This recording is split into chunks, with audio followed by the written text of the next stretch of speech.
Inside, Joe Davis and Hershiser. Yeah, the offense was awesome. Yeah, Sasaki settled in, but how about this bullpen, which keeps on putting up zeros? You know what? It can be heartbreaking if the bullpen doesn't come through, especially when you have the lead. But you know what? These guys have been fantastic. A batting average against over this string of 111, and they are 0 for 12 in tough situations. With a runner in scoring position, they're getting people out, of course, or it wouldn't be a scoreless streak. They have been absolutely, every single guy's been great. Forget about him today, though, because Yamamoto's pitching, and you can pretty much guarantee he's going to go deep into the ball game, facing a Brewers team that he pitched a complete game against in the championship series. Yeah, the championship series was very good, and the one thing that he did, he threw more curveballs against this team, and they are still a bad off-speed hitting team this year. Fastball, splitter, curveball are going to be the three main weapons. And the last time he pitched in San Diego, 7 innings, just the home run in the first inning. More tough luck, though, in a 1-0 loss. Down to the field now, here's Kirsten Watson. Thank you, Joe. Well, Teoscar Hernandez last night had quite the game. He went 3 for 4, had a career high, tied for career high of 6 RBIs, and he's clearly gotten things going. If you look at his last 8 games, he's got 3 home runs, he's got 4 extra base hits, and even when we look back as to how this week started for him, he was looking to get back on track. Dave Roberts had moved him down in the order, batting 8th or even 7th. Today, he's batting 6th. But when you talk to Teoscar, he said that not only does things feel really good right now, for him it doesn't matter where he's in the order. He just wants to find ways to contribute. They're looking to keep it going tonight, guys. And trying to finish off this road trip with a win, with a series win. It's Yamamoto for the Dodgers trying to pitch him over the Brewers. And we've got first pitch coming up on SportsNet LA.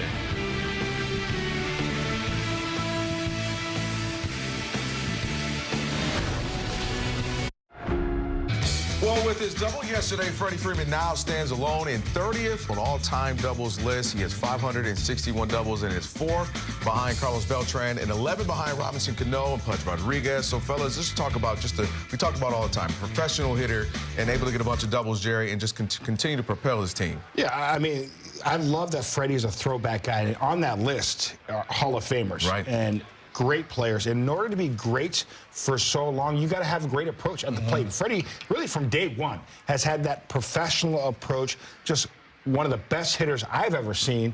And it's good to see him climbing up that list. Very consistent, a phenomenal teammate, a gamer. And let me tell you something, man. You want to talk about just an absolute dog with a smile. Yeah. Everyone talks about that. I got a chance to face him when he was a rookie, and Dan Douglas said, watch out for that lefty, and he has not disappointed, and that was 12 years ago. Not at all. I mean, you talk about postseason heroics as well. I mean, he's been spectacular for them. Hopefully today as well. First pitch coming up after the break. Enjoy it. We're going to go figure out what we want to do for brunch around here. Let's figure this out.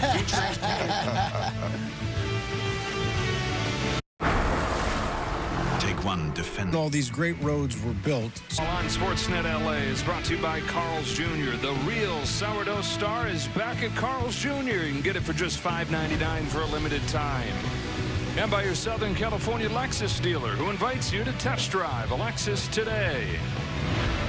It's a beautiful day in Milwaukee for the final game of this 3-game series, and it was a beautiful day for the Dodger offense yesterday. They scored 11 runs on 10 hits and 11 walks, most walks they've had this season, the most walks the Brewers have issued in a game in a decade as the Dodgers tied this series up. 5-1 Brewers on Friday night, 11-3 Dodgers last night, and we're all set for the finale. The batting order for the Dodgers is brought to you by your SoCal Helpful Honda dealers. Ohtani leads off, and then Mookie Betts looking for his first hit of this series still. Freddie Freeman was on 5 times yesterday. He had 4 of those 11 walks. Kyle Tucker had his first triple as a Dodger. Andy Paez in center field hitting 5th. And Teoscar Hernandez coming off his rampage yesterday with the 6 RBIs. Rushing's back in there catching. Ha-Seong Kim is at 2nd, and Miguel Rojas starts for Max Muncy. It's Rojas' first start at 3rd base this year. Brandon Sproat came over in the Freddie Peralta trade this offseason. Brewers keep on trading these guys with a year or 2 left of control and flipping them over and getting prospects back. Sproat was the top pitching prospect in the Mets organization, and so far this season, his first one with the Brewers, not great. 5.75 ERA in his first 9. The Dodgers are going to see mostly hard stuff from him. He's taken his slider and turned it into a cutter. And he also throws the sinker and the fastball an awful lot. So you see the curveball, the sweeper, and the changeup at the bottom, but he's not going to throw those very often. He might need to mix those in against these Dodgers because they hit the hard stuff really well.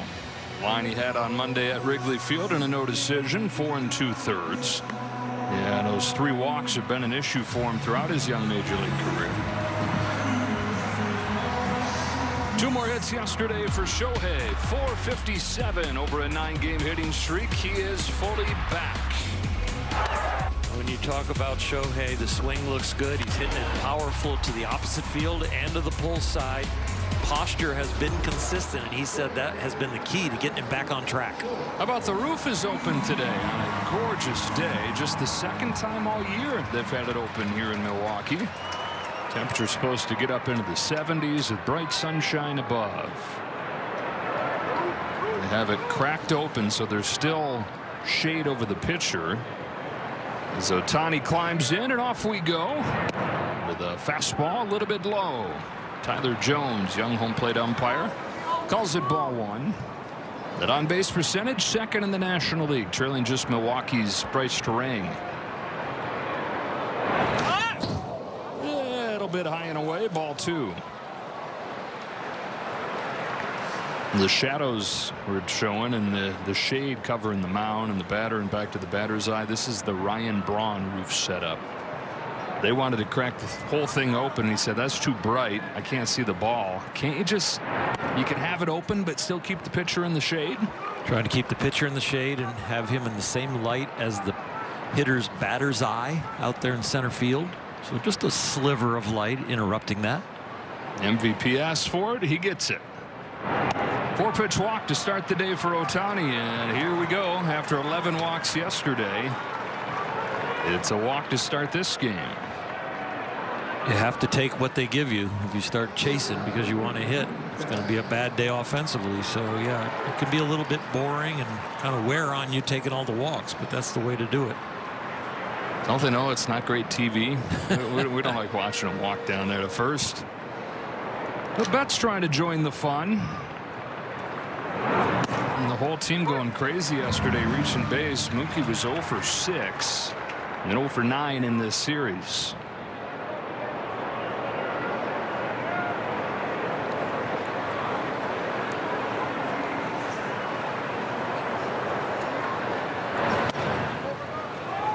One ball, one strike. You did a little deep dive on Mookie, and because we look at that 169 average and we wonder, you know, what is going on? But his actual and his expected, because of exit velocities and the way he's hitting it, he should be a lot higher. Getting a lot of bad luck. Bat speed the same that it's been the last few years. It's the hardest that he's hit it in a few years. Expected average 270, actual average 170. Now the one thing that he would like to change, even the way he's hitting it, is he's pulling it in the air less than ever. So he's hitting it hard, but not to the spot that he normally does when he's right. He tell you he's not big enough or strong enough to be able to hit for power all over the field, so his slug has to come to the pull side, shortest route. Down 1-2. Sproat delivers, and Betts digs it out, flies it to left center field. Mitchell will run it into the sun to put it away. That qualifies, though, as incremental progress for Betts. Pulling the fly ball. 1 gone in this first inning. Performance Spotlight sponsored by your Southern California Nissan dealers. Freddie Freeman has torn it up in this ballpark. 306 hitter since he debuted. OPS up there in MVP territory, and proved that yesterday, the on-base portion of it, with a 4-walk game.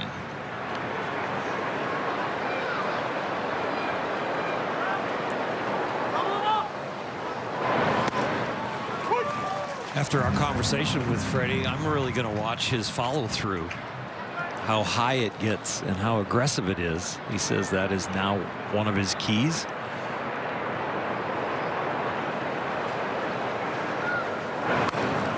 Fouls us off, and he's in an 0-2 hole. We were showing week or two ago, the change that he was going with to try and trick himself out of the, quote, cut swing was to turn that front foot in. He said, that just felt awkward, so not doing it as drastically. He said he's sitting in his hotel room in San Diego thinking, what else can I do to fix it? That I'm going to swing up. And in his very first at-bat, hit a home run, and he's stuck with that, starting with that game. Last 4 games, he's got 5 extra base hits. And it's not that he's actually swinging up. It's the thought that produces the swing that he wants.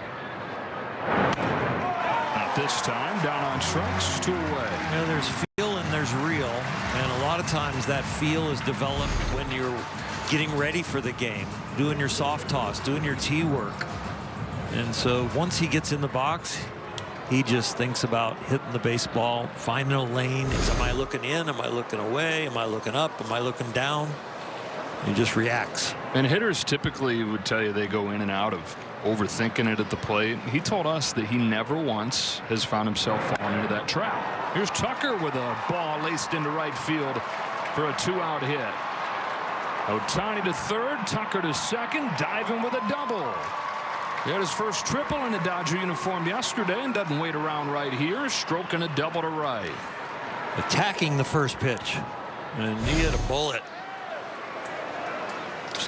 Just stays in the box, almost like his head down and threw this ball, and he doesn't even understand where it went. Look at how long it takes him to react and run. But once he's off and running, you will make sure you get to second. Don't make that third out at second when somebody else is already in scoring position. Top RBI man coming up in Andy Pages. Drives this ball to center field. Mitchell, good first step. He's going to get there. Dodgers strand him at second and third. Yamamoto takes the mound after this.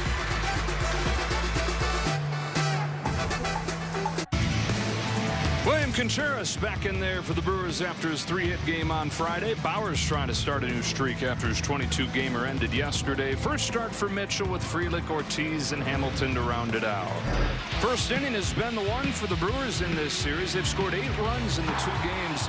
7 have come in the first as they got 4 against Robleski on Friday. They got 3 against Sasaki yesterday. After the first inning, they're just 5 for 47, but that has been the inning that you've been able to get to Yoshinobu Yamamoto this year. 7 innings, 7 ERA in the first inning. And down to Yamamoto territory after that. Rojas barehand throw late, and Chourio on the first pitch of the ball game for Milwaukee has an infield hit. Chourio has been the spark to this whole thing. He's now 3 for 3 in the first inning and trying to make it 3 for 3 scoring runs in the first. He's going to swing, and if he barrels it up, it's usually firm. He's got a lot of swing and miss in his game, but boy, he is aggressive, and he has started the engine for the Brewers. This one, ball finds you. Miggy, first inning at third base, he gets that little chopper, and I don't care how long you've played third base or when your first inning was, you're not going to get him on that one. His speed. Ball one on Bryce Turang, the National League on base leader at 416. Reached 3 more times yesterday, doubling, walking twice.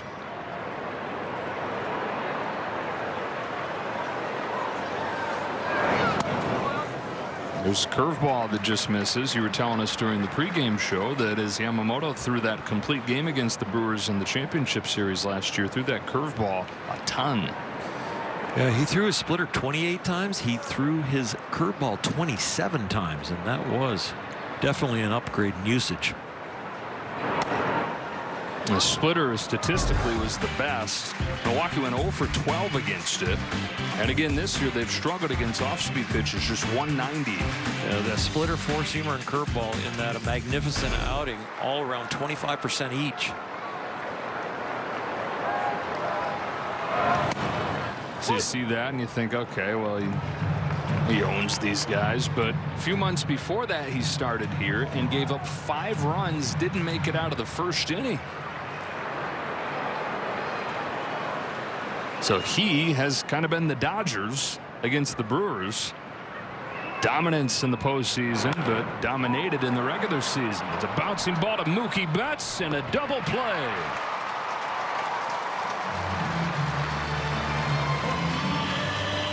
Well done by Mookie, knowing that he can get to the bag and still turn two. No necessary flip here. Left-handed batter getting out of the box early, but he did really well right there with that footwork. Wipes the bases clean. 2 gone in this first inning, and up comes William Contreras. Had to feel like catching a break for the Dodgers yesterday with Contreras not in there. Back-to-back 3-hit games for the All-Star catcher, including a first-inning home run on Friday.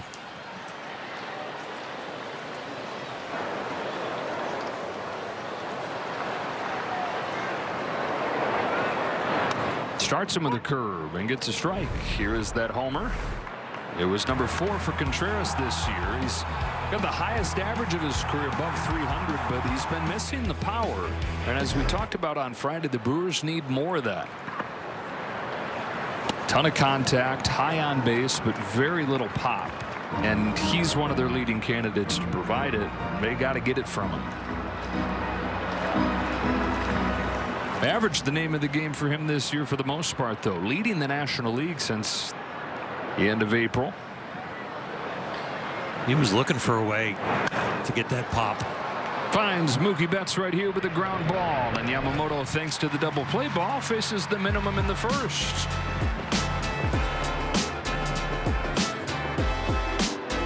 The game yesterday was Teoscar Hernandez, 3 for 4 with a home run, and he tied a career high with 6 runs batted in, more than half for the Dodgers' 11. For Teoscar, his 3rd home run in his last 8 games after he'd gone almost a month without one. Leads off this second against Brandon Sproat, no score. Rushing and Kim to follow. Cutter just misses, ball 1. Dave Roberts is saying he sees a heightened focus in Teoscar. Said early on he was giving away too many at-bats. Don't see that anymore. Doc moving him down in the lineup, and he's responded. Hitting 3rd through 5th, 220 average, 6th through 8th, 340. Teoscar told me at first he was seeing the ball better, and you're going to get a challenge right here from Contreras, brought to you by T-Mobile. He was seeing it better, but wasn't hitting it that hard. Then he started hitting it hard, but not where he wanted to hit it hard. And this call is going to stand, ball Milwaukee 3. has 1 challenge remaining. In the last few days, putting it all together, seeing it, hitting it hard, and hitting it hard in the air.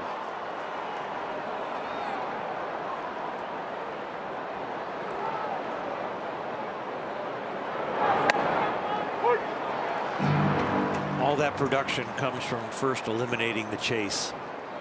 And that's kind of the focus that Dave Roberts is talking about, because you have to get strikes before all of a sudden, when you've ironed out your mechanics, you still need a strike to hit it with the good swings. And everything's about moderation, right, and calibration, because yeah, they want him to be patient, but Doc was saying yesterday, with a guy like this, you don't want to take what makes him special away from him, go too overboard on that, hey, don't chase, and then he loses aggressiveness. Takes a walk right here to open the second. And Sproat not happy with the tight zone so far from Tyler Jones. The leadoff man on once again, Coors Banquet. Start your legacy. Dalton Rushing, one of the youngsters on this team. Happy to be on the road. 295 on the road this season. OPS 450 points higher. This might be a really good matchup for him, because Sproat doesn't throw a lot of off-speed stuff or breaking stuff. It could be the cutter, the fastball, and the sinker. So a little easier to zone in on him.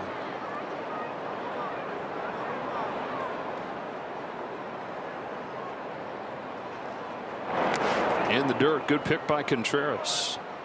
Rushing snapped an 0 for 17 yesterday with a base hit, or on Friday with a base hit.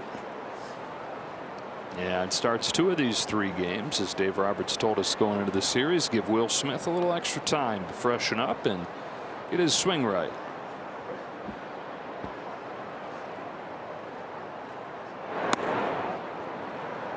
Challenge.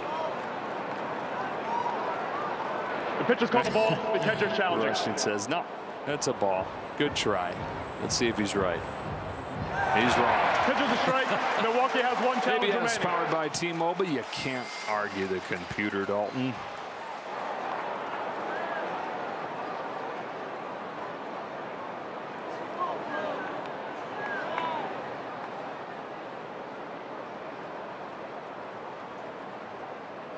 Sproat home with a 2-1. He's trying to be edgy, but he's missing by a lot. Sproat, the second highest walk rate in the National League since he made his debut last year. It was a bad combination with this patient Dodger offense has now drawn 50 walks on this road trip. Healthy rip and a miss, 3-2. 97 with life. He shouldn't be afraid of the strike zone.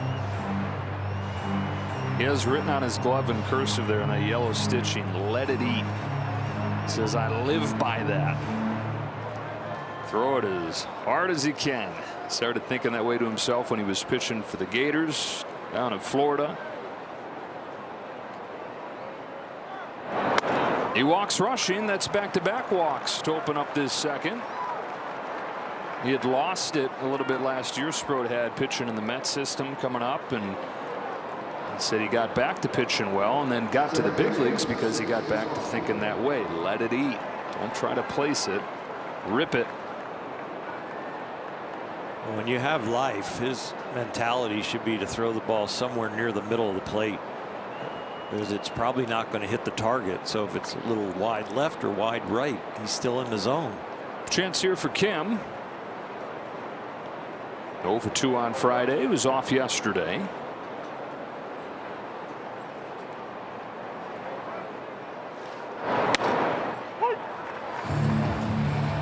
Let it eat. Would that not be advisable for everybody?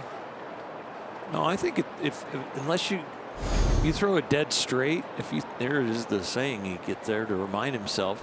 Yeah, let it eat is get it in the strike zone because I have good stuff.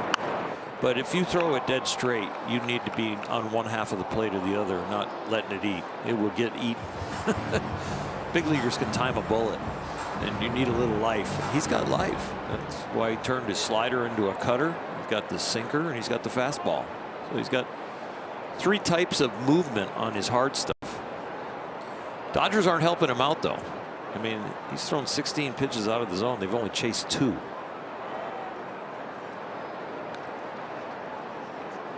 Got to get the food on the table. Strikes out Kim with a nifty curveball. I would throw that one a little bit more often. That's really sharp break. That's out of a very good high fastball window and then has good bite at the end.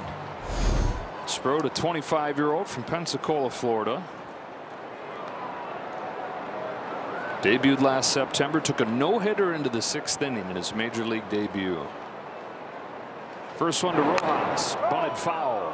Rojas picking up right where he left off yesterday, squeezing home a run. I was thinking more hit and run with him, with a guy on the mound that throws all hard stuff and the way he can put the bat on the ball. I know you don't see it very often with first and second, but it was an old play Tommy Lasorda used to use a lot with his contact hitters at the bottom of the order.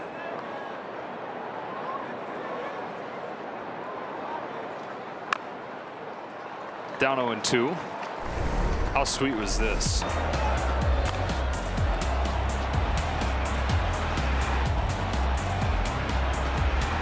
Indefensible. Yeah, really well done. And that is great to get the bunt down, but it's the secondary lead in the break with the suicide squeeze that Tucker did so well.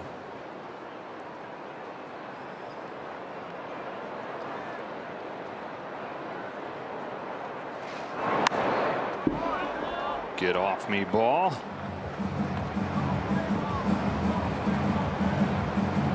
Dodgers are 1 for 17 with men on base in the Friday night loss. Last night, anytime they had a chance, turned it into a big inning.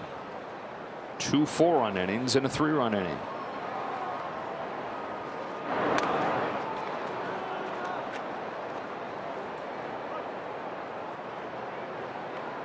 Dodgers have won 8 of 10.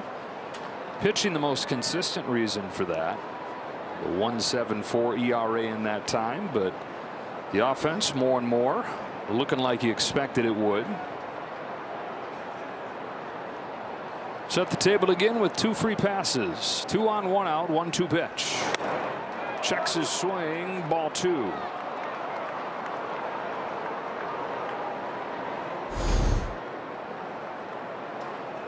Get more and more guys in runners in scoring position when you don't chase. That was a really good check swing.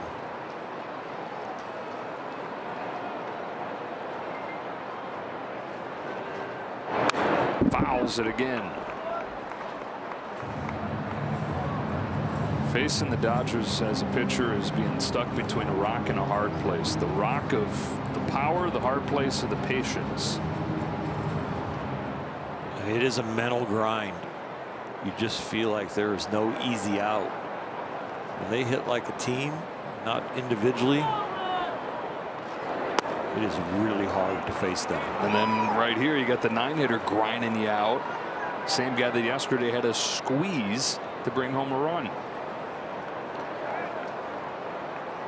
Started the 4th 3-ball count. Here's the payoff. Got him. Who had one to hit? Had one to hit. Sproat said let it eat, and he won.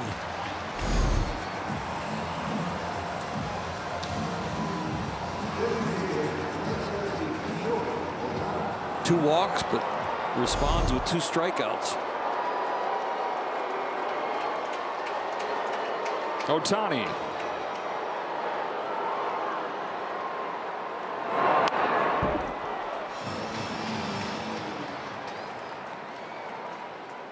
Drew a walk of his own his first time. His swing is back to being pretty and powerful. It was ugly when he was in his slump with just flying apart, losing his balance, but now it looks locked in.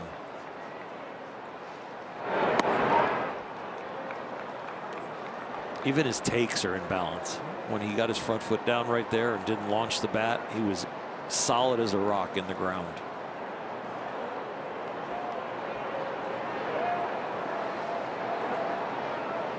Hernandez at second, rushing at first. 1-1 pitch taken for a ball.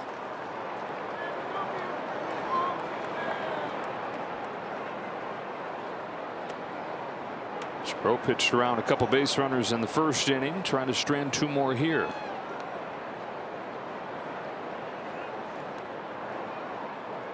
The 2-1. 2-2. Yeah, I got a piece of Contreras right there.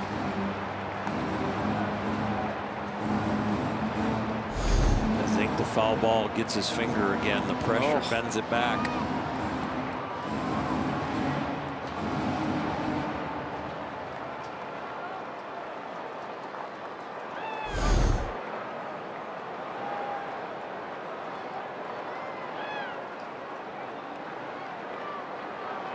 Can't hide any pain on your catching hand. Digs it out, left center field. Long run for Churio is going to get there. Cutting in front of Mitchell. And the Dodgers have stranded 4 through 2.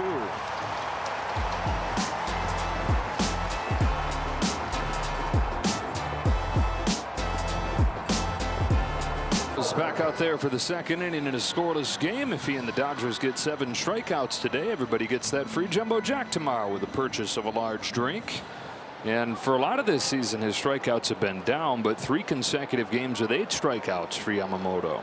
Fires to Jake Bauers, bottom of the zone strike. It's been interesting because he's gotten more swing and miss than ever this year. Where the drop off has been on the called strikes. By far the lowest in his 3 years in the majors. My mind's eye just says he's just not quite as edgy, especially with his fastball. A little bit more all or nothing, like getting the chase or making a mistake where they can hit it hard. That hit his hand. And no, they're going to say hit the bat. And a foul ball. Either that or they're saying he swung and it's a foul ball. Either way, the call is strike 2. It's going to be a tough one to reverse. His finger is over the knob of the bat, and so it would touch flesh first. And it wasn't a swing, so if it did hit his hand, should get first. Umpires getting together, and they're checking, was it a swing? Third base umpire Chip Gibson said no. Milwaukee is challenging the call of foul tip on the play. And so we got a challenge here. They're going to have to get their magnifying glasses out in New York. Really blow this up to see if it's bat or flesh.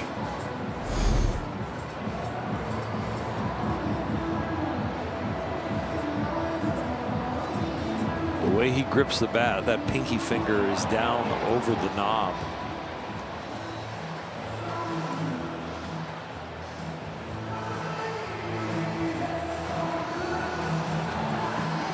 Yeah, this beautiful, huge video board that's like the size of the infield. And got a good view up there. Let's see. I think it hit his finger. It does. I think it hits his pinky finger. Thank you, Brewer Vision. And he actually, it's more than just the pinky that's over. It's almost his ring finger too. You barely can see the knob of the bat when you blow it up the size of the infield. Yeah. Wonder how big the screen is in New York.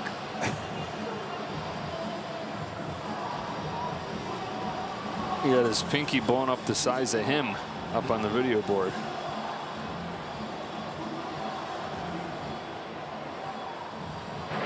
After review, the call on the field is overturned. Had batter hit by pitch. First base, Milwaukee retained their challenge. Leadoff man has been on both innings in this game. Yeah, Bowers, after he had his 22 game on base streak end yesterday, starts a new one right here.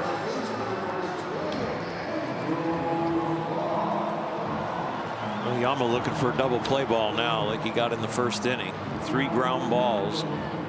Got him 3 up, 3 down. It took the ground ball to Mookie Betts to get it done. Andrew Vaughn's the hitter. We were talking about Yamamoto's shortest career start against the Brewers when he faced him here last July. The big swing in that first inning came from Andrew Vaughn, and we were telling you that story on Friday night. That was 2 hours after he arrived in Milwaukee to become a Brewer. And Pat Murphy said, "You're in the lineup against a guy named Yamamoto. Go get him, man." Hadn't hit in the majors in more than a month, and took him deep, and it was a sign of what would come. He was one of the top hitters in the National League from that point forward. More the same this year, up above 300, although he's been limited because he broke his hand on opening day and just came back a couple weeks ago. Former 3rd pick of the draft of the White Sox. I was talking to Pat Murphy yesterday, and he said he got caught up in trying to hit home runs in Chicago, and he's not a big guy. 5'10", barely over 200 pounds, so not necessarily his game. More of a pure hitter. Tries to lay off. Went around, strike 3. He's saying, can't you just check down to first? I don't know if Tyler Jones said that it was foul tipped. That's an odd one for him to take into his own hands there. It was a pretty decent check swing. I mean, it's in the gray area, but it doesn't look like a swing.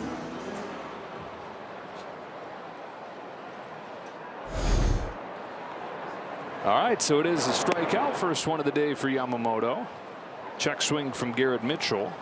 And ball 1 as Mitchell makes his first start of this series. The former UCLA Bruin and former top prospect. And it's just been a story of what if, because he has not been able to stay healthy.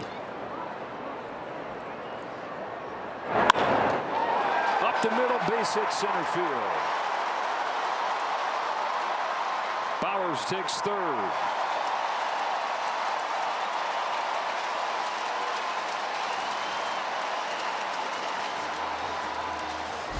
Hard base hit up the middle, but against the Brewers, they are going to push the envelope as far as going 1st to 3rd. A lot of times on Pages' arm, nobody's running there, but the Brewers are like, just go until you get thrown out.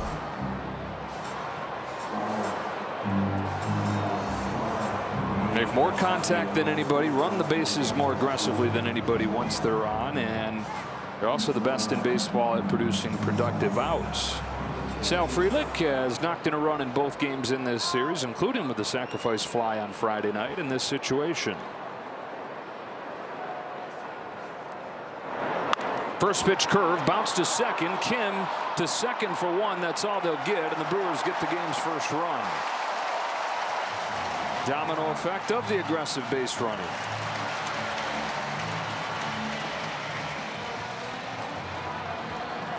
Really, you see all those things at play right there. The aggressive base running, the ability to put it in play, and the ability to do what the game calls for, getting you a productive out. Well, they set the table with speed from the batter's box to first, or from first to third. 2 outs, and Joey Ortiz out of the 8th spot today takes in the dirt. Frelick will take second. One more way to set the table, reading the ball out of the pitcher's hand so that your secondary lead can be more aggressive. You've seen it on a downward plane. Frelick got a great jump and a great secondary lead. As he reads this ball out of Yamamoto's hand, he just is off. Kind of weight, kind of balance, not going back to first, but heading to second.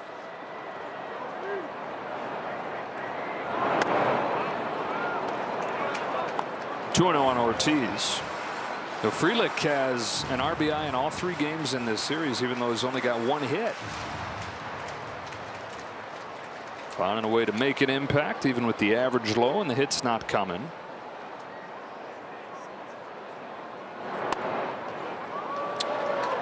Challenge. Pitch is called a ball. The catcher's challenging. ABS powered by T-Mobile, and they have challenged Tyler Jones a bunch already. Call's overturned. Los Angeles has 2 challenges remaining. Easy overturn right there for ABS.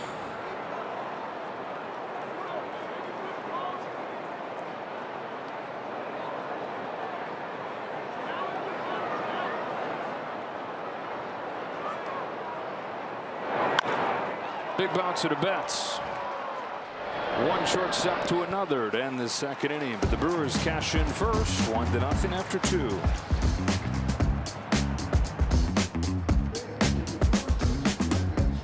MLB Plus is new for 2026. Stream MLB Network 24/7 and select out-of-market games every week.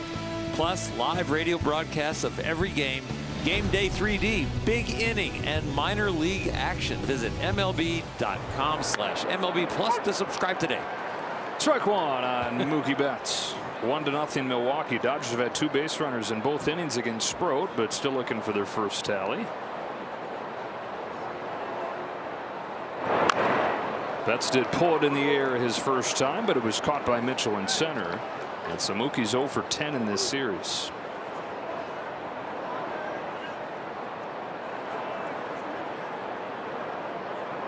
Yamamoto going through things so far through 2 innings.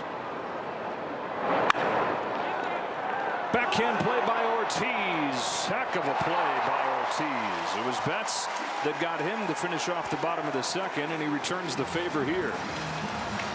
Nice backhand with the hands. The feet slip a little bit right there. He couldn't get it out of his glove on the exchange. That threw off the power of this throw, but he still gets it over there in time and accurate enough.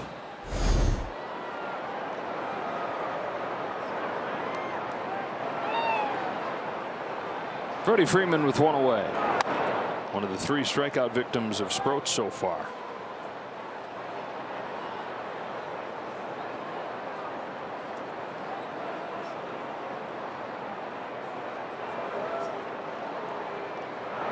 Started to talk about how Freddie was telling us today that he's never had it happen where he's carried too many thoughts with him into the batter's box. We're hard pressed to find hitters that would tell you that.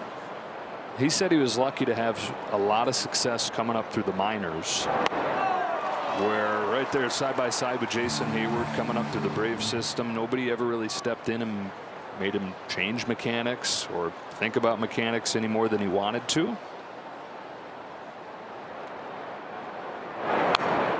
And then he talked about the trust of once you start to do it at the major league level, even when you go into a bit of a slump and you know that you probably need a mechanical fix. Look, I've done it long enough where I can trust if I keep doing my work, I'm going to get back to where I need to be without having to overthink it. He struck out both times today, 2 gone in the third.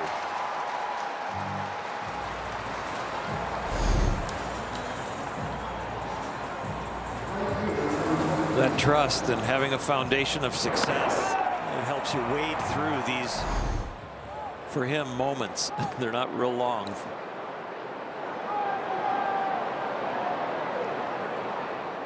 He may tell you that they're long, but they're not. Flashes, relatively speaking. Strike 1 on Tucker. His double was his 14th, second in the league this year. We're really close to being a third through the season, so these guys have built, where they are right now, and some of them look at their numbers and go, okay, 2/3 of the season left. I got to either step on the gas or I got to keep this going. Tomorrow will be the 1/3 mark. Yeah. Dodgers head back home to face the Rockies. Tucker down swinging, and a 1-2-3 third for Brandon Sproat.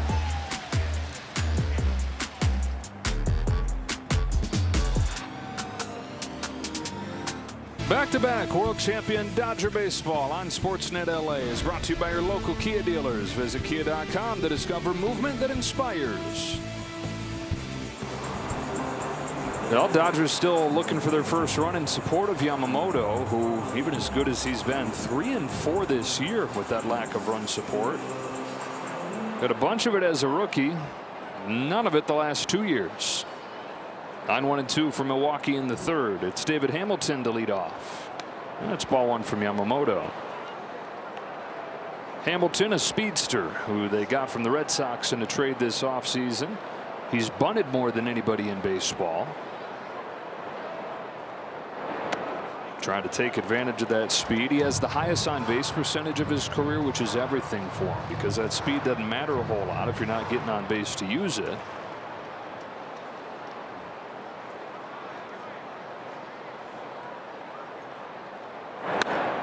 He's ahead 2-1 here. He's increased his walk rate, almost doubled his walk rate from last year. So between the walks going up, bunting for hits more, getting himself on base to put that speed to use. You can tell he's very conscious about trying to work a walk. That 2-0 fastball is something that if you're hitterish, you're offering at, that he was taking all the way. And now to get at the 3-1 on that splitter in the dirt, I would think that he's pretty much taking all the way here, unless it's the perfect pitch for him. That one was a little higher up than the 2-0 fastball he took. That was a little more thigh high, a little perturbed with himself. Speaking of perturbed, that's what Yamamoto would be if he let the 9-hitter reach here. 8 and 9 hitters have been a big problem for him. More than half of the home runs that he's allowed have come to the 8 and 9 hitters. It's one thing to give up batting average against those guys. It's another thing to give up slug.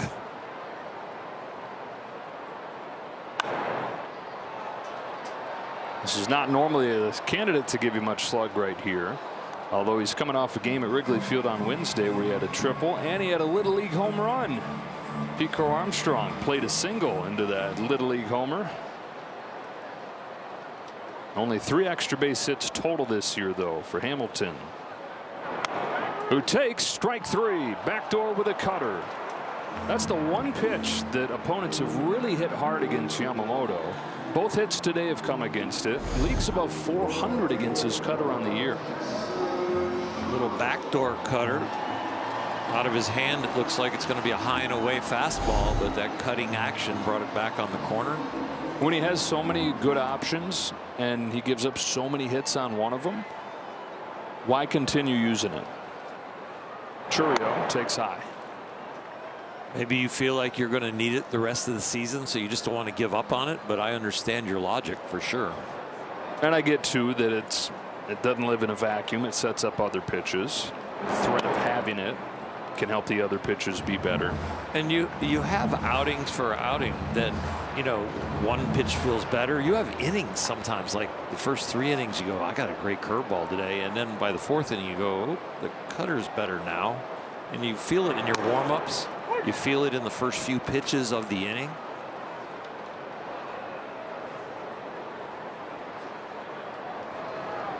Two balls and a strike on Churio. Infield hit to start the game.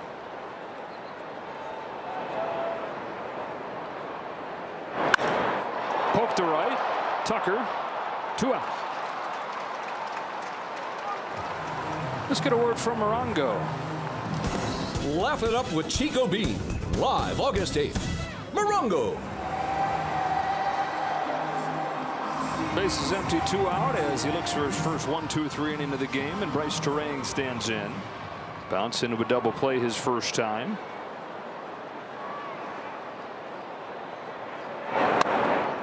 Takes ball 1.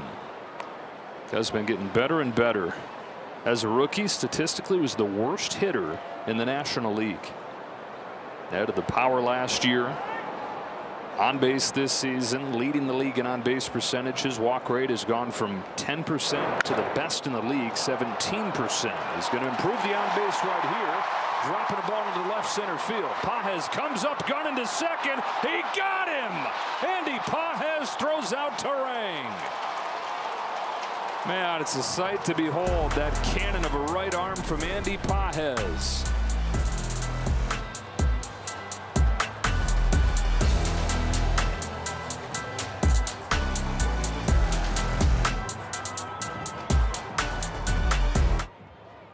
Then it closes up the gather right here, and now the bullet, the second. And the slide's a pop-up slide. If Terang decides to go directly in, Kim's tags around the ankle high or shin high. He might have got in there, but that pop-up slide will get you every time. Stop short of the bag and get thrown out. And look who's leading off. How often does that happen? Oh, every time that it does. Ties him with Jarren Duran of the Red Sox for the major league lead, his 5th assist. And he's ahead of Sproat, 2-0. Showing off the well-rounded game. Tied for the National League lead, tied for the major league lead in wins above replacement. Jordan Walker of the St. Louis Cardinals. Wow, how did he get to that pitch? Dancing changeup was headed for his hands. Guy right behind him on the WAR leaderboard is the one that he threw out right there in Terang. Pages lined to center field his first time. He had a double yesterday. Extra base power had dried up some. That was his first extra base hit in his last 8 games. It was only his 3rd in his last 15 games since his 3-homer game in Houston. Dave Roberts is telling us, though, that he doesn't really worry about Andy falling into slumps anymore. Doesn't worry about his ability to come out of them quickly. Chases right here, and Sproat's racking up those strikeouts. It's already number 6 for the rookie. Well, he walked 3 of his first 8 hitters, but since then, Dodgers are 0 for 7 with 5 Ks. That chase is Andy's Achilles heel. We don't see it as much, but when he's doing that, it's going to be tough to hit. There's a walk for Hernandez his first time. One of the 3 from Sproat. 6 Ks, 3 walks. Dodgers only have 1 hit. It was Tucker's double.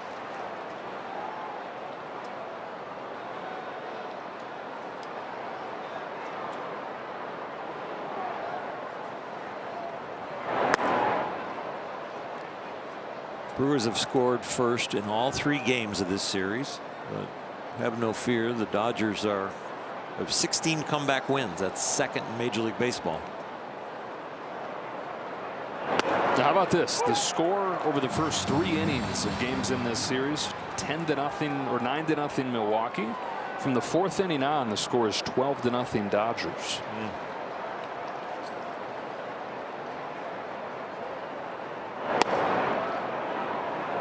Little low, 2-2.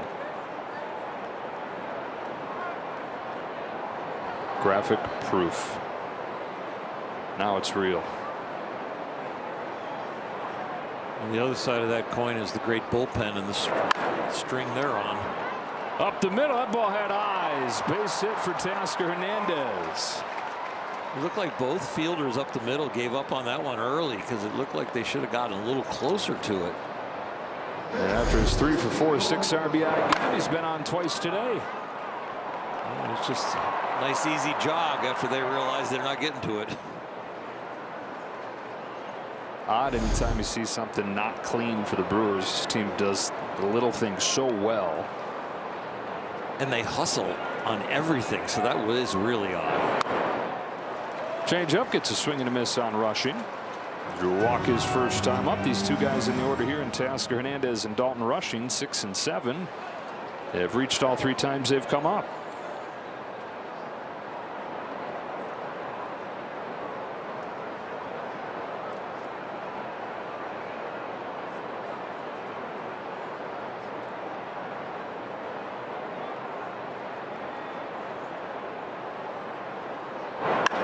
Slashes a base hit to left.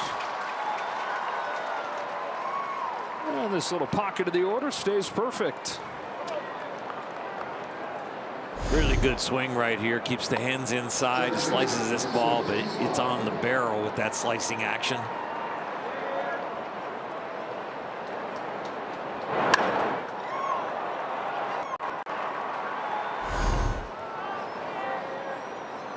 Two base runners for LA in 3 of the 4 innings. Up to the bottom of the order to take advantage of it here. Kim struck out in a good curveball from Sproat.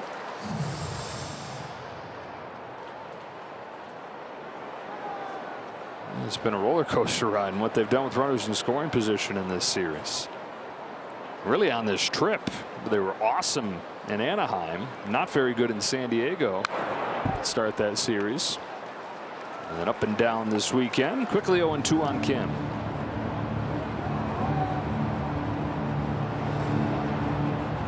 Please, he's saying. Finds himself again on the wrong side of a 1-0 score.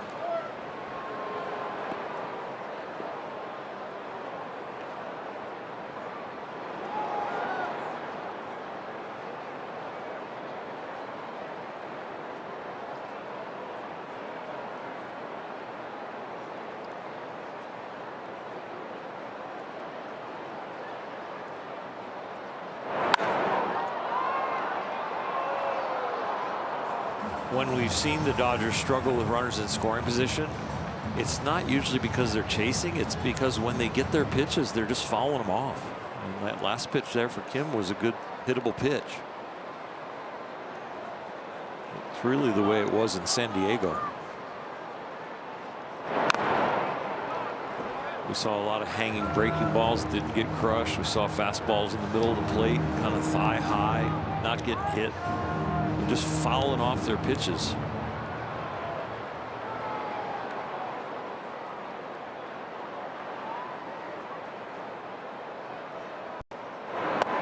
Got him with the curve again. Yeah, you're going to look at that at bat and say, I had 2 to put in play, and then I got to the curveball that fooled me in the first at bat, and now it fools me in the second at bat. Brandon Sproat has matched his career high with 7 strikeouts and just 2 gone in the 4th inning. Although he's at 71 pitches, and with these young starters, the Brewers rarely let them go too much beyond this. His career high is 86. 2 outs for Rojas, who takes a strike. Long at bat his first time, ultimately struck out in a fastball. Gathered a lot of information in doing so, though. See if he can put it to use. Hernandez at second, Rushing at first. Ouch. Sinker to the knee. Yeah. Rojas to first. Ohtani to the plate with the bases loaded.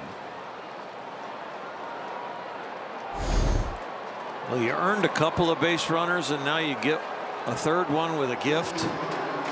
And you got the right guy coming up that is swinging the bat really well. This one stings.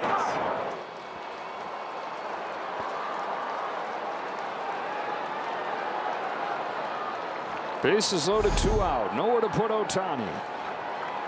Walked in the first inning, flied out in the second.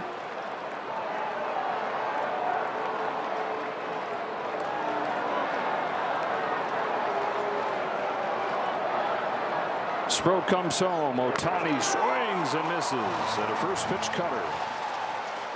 Sproat made a good one. The whole league tries to crowd him. And once they crowd him and speed him up, they try to go off speed to his back foot.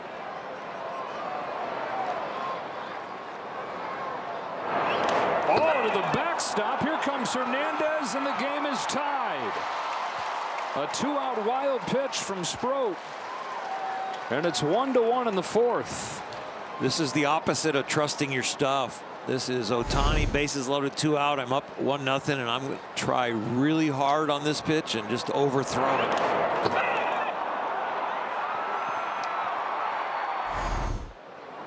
So the Brewers got their run, a hit by pitch, a productive out, and another productive out. Dodgers get theirs with a bases loaded wild pitch after a hit by pitch.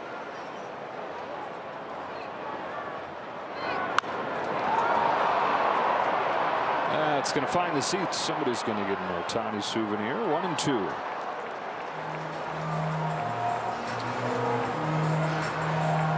Two-strike count again. He's done a nice job putting the Dodgers away with a lot of different pitches for the 7 strikeouts. 4 different pitches have brought him strikeouts. It's not like he has confidence in one to put you away.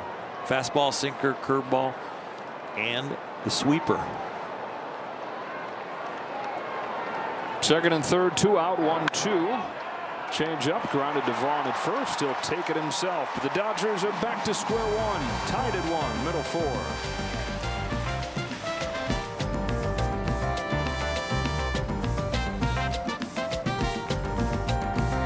$40,000 fans will take home the Yamamoto Game 7 Last Out bobblehead, and that'll be on May 27th. Visit Dodgers.com/promotions for more information. Final stroke on that postseason masterpiece that was last year for Yoshinobu Yamamoto. Faces Contreras to open up this fourth. Yeah, misses by hair. Complete game that he fired here against the Brewers was the first complete game of his career, and it was the first in the postseason for any pitcher in 8 years. We go back to Justin Verlander in 2017, and he'd do it again a couple weeks later.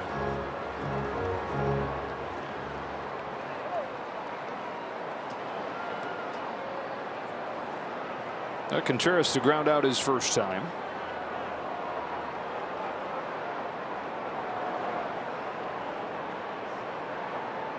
Here's his 1-1.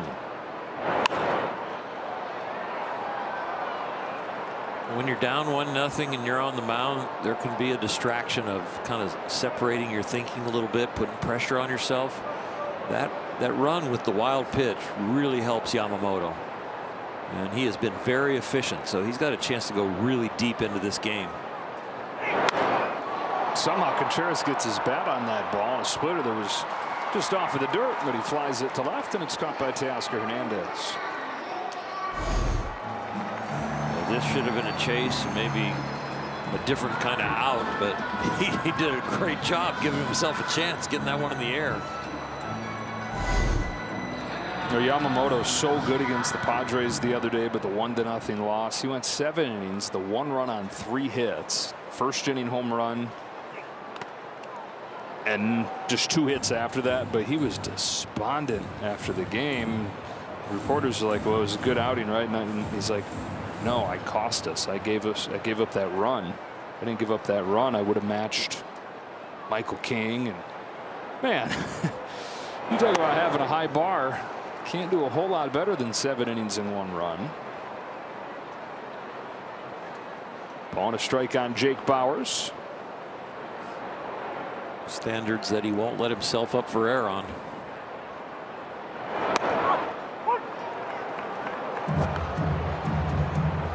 So efficient today. Coming into this inning, he was averaging only 12 pitches an inning. He's having a good tight one right here, especially if he gets an outs on this one. A little different than what Sproat's doing.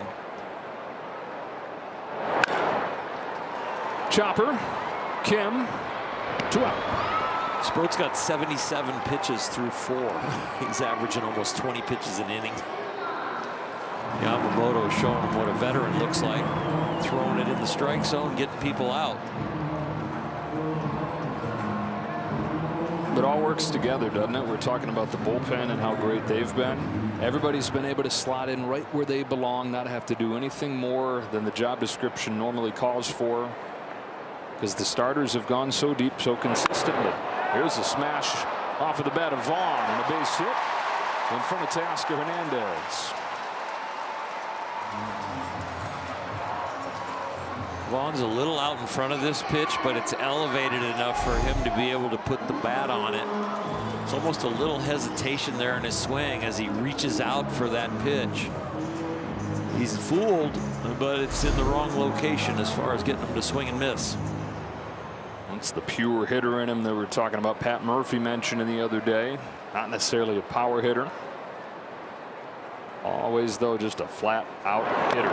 400 as a sophomore Golden Spikes Award winner at Cal. Had more home runs than he did strikeouts in that Golden Spike season. That's Heisman Trophy of college baseball. 1-0 on Mitchell.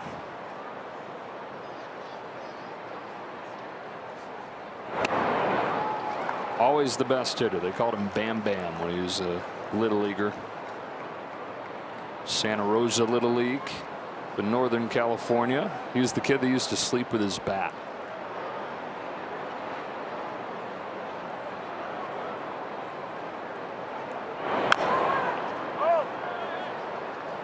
They had a field right behind their backyard. His dad would come home from work, and the routine was every day they'd grab a bucket of balls and they'd walk back through the fence onto that field and spend a bunch of time out there hitting.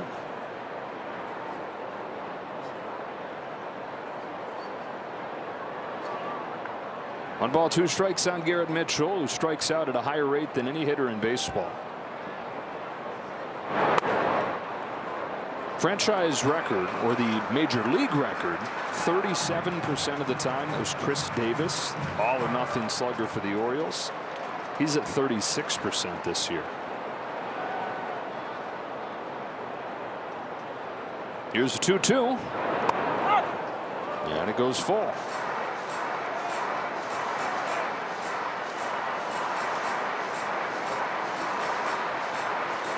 Only 2 strikeouts for Yamamoto. Brewers put it in play better than anybody. It's the exception right here in Mitchell.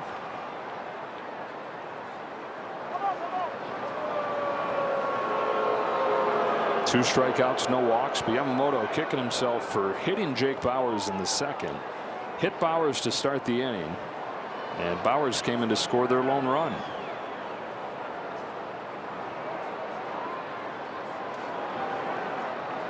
Vaughn will get a head start. Here's the payoff.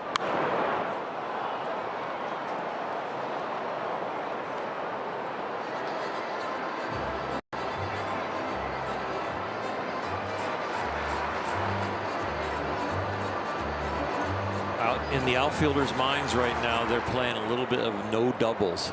This is where you've got to pre-play what you're going to do if the ball's hit to you.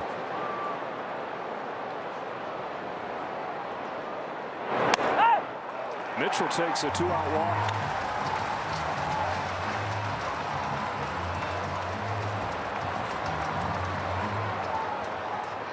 Last 3 starts for Yamamoto, 24 strikeouts to only 3 walks. A rare one right there, and the inning kept alive for Sal Frelick. Yeah, he had a chance for a really quick inning with the fly out and then the ground ball. With that quick base hit from Vaughn, and now the walk. Now Frelick, who you don't think of as a big run producer, but he's knocked one in all 3 games this weekend. Drove in the lone Brewers run in the second with a ground out.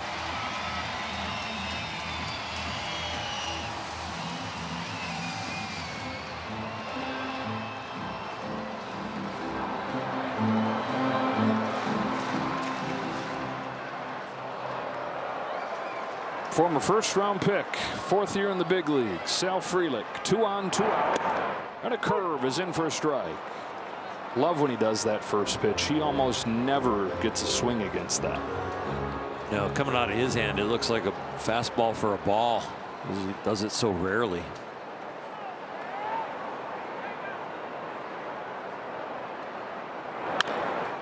And a splitter's punched to short. Betts has it, flips it across, and ends the 4th. Tied up as we move along to the 5th.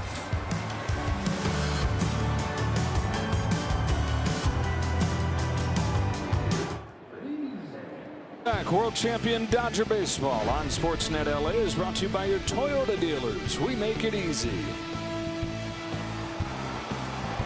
Packed house on this Sunday afternoon in a 1-1 ball game to the top of the 5th. Joe Davis or Hershiser, Kirsten Watson.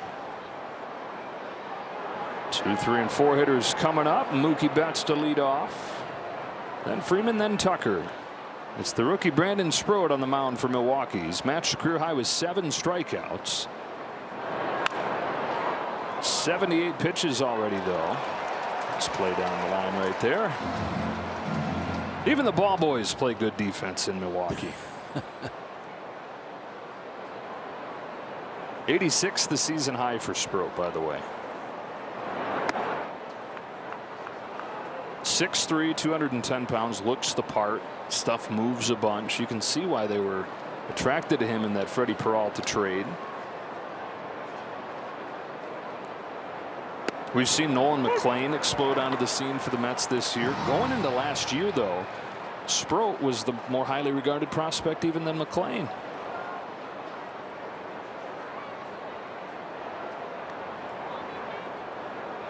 Brings Betts a 1-2. Ground ball towards the middle. Diving stop Ortiz, but he can't pull the trigger, and Betts has his first hit of the series. Stopped it, but didn't get it cleanly. And the go-ahead run is aboard to start the 5th. Mookie breathing a sigh of relief after he passes the first base bag. As he sees the dive and he's running, he's like, again? But once he goes by the bag and there's no ball, he's in good shape and feeling better about himself. There's Ortiz that took a hit away from him in the hole his last time. Finally some results. First hit, his 12th at bat this weekend. Ball on Freeman, who's followed the 4-walk plus a double performance yesterday with a pair of strikeouts today. I worry about great hitters when you're pitching to them after they've struck out twice. I feel like they're going to swing the bat early in the count.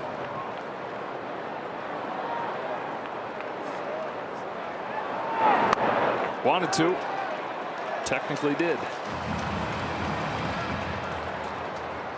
It's an aggressiveness that the good hitters just don't want to get to 2 strikes again.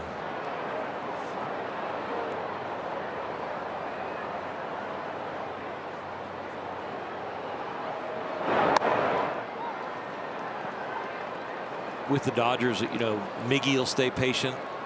Alex Call will stay patient. But a lot of the guys that just know they're good hitters deep down, they're like, I don't want to get to 2 strikes. If I'm getting to 2 strikes, it's because I'm swinging the bat.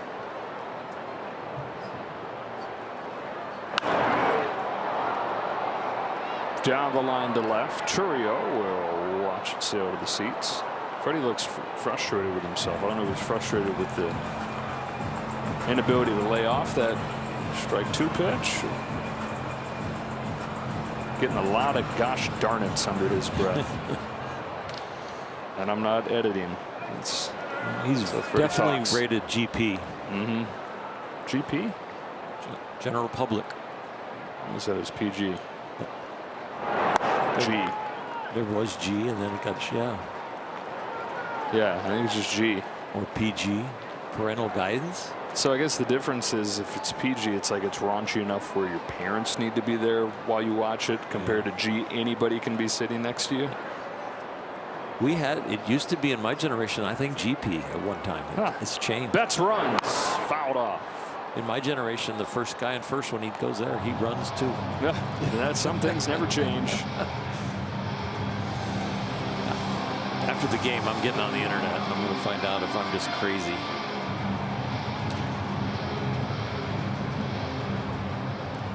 Did PG used to be GP? I always thought it was like General Public was the original. Patrick and Drone both warming. Toss over to first, not in time. And AI tells us yes, the PG rating used to be GP. Thank God. Change it in 1972. Okay. I remember going through the newspapers as a kid. My parents said this weekend we can go to a movie, and I'm reading the newspaper and looking at all the ratings, and of course the other ratings other than GP we weren't allowed to go to. We're going to challenge this call over at first base here. It's close enough to warrant one. Milwaukee is challenging the safe call at first. Please don't get your first hit of the series and then get picked off.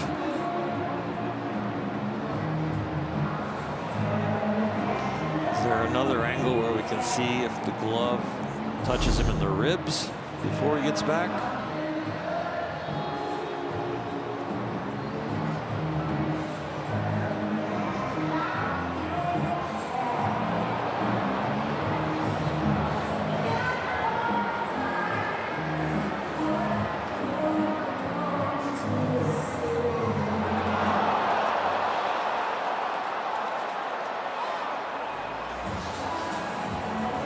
Just the one look so far. No, New York is looking for another one. So are we. Here it is.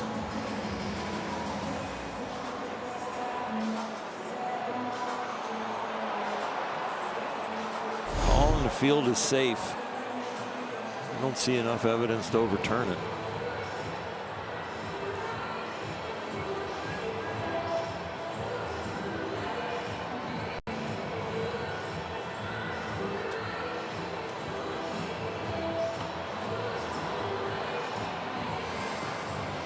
Continuing to split hairs, taking a look at this.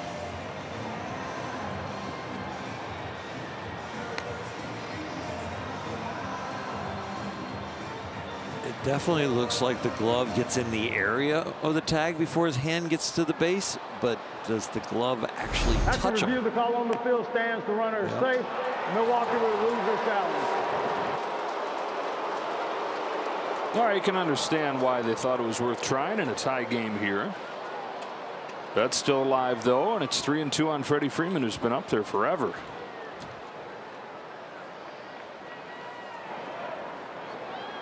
Once that bat started, it was still GP. Betts runs. Freeman grounds it foul.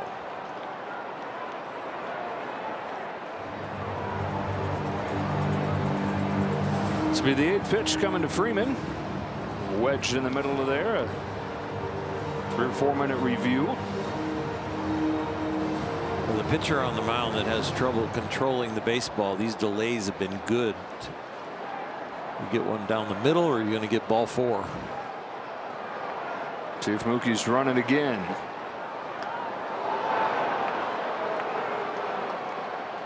Patrick and Jerome both ready. 2 disengagements for Sproat.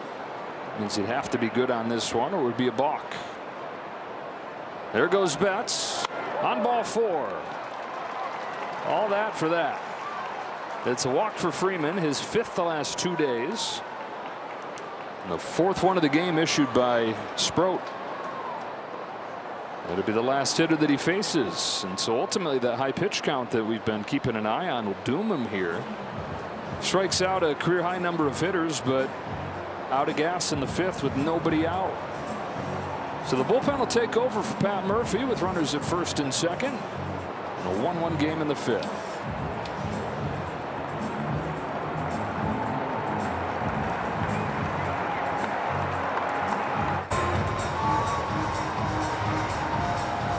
The rookie Shane Drowan, who pitched an inning and a 3rd on Friday night, comes in here. First and second for the Dodgers, looking for their first lead of the day. This guy has a really good fastball, but the Dodgers found a way to get a run off him in this series. But the league hitting 1 for 24 with 10 Ks off his heater. Single from Betts, walk from Freeman to spell the end of the day for Sproat. One rookie to another. Kyle Tucker checks his swing, ball one. Doubled in the first inning for Tucker, strikeout in the third. And now lefty against Sproat. Tucker's been much better against lefties lately, or against Drowan. Acquired this offseason from Boston. 1 ball, 1 strike. Drowan was a 5th-round draft pick. He was good, not great, at Florida State. Then he put on a bunch of weight, added velocity. Said he was eating 2 steaks a day right after they drafted him. Put on 15 pounds. This 1-1 to Tucker is fouled off, strike 2.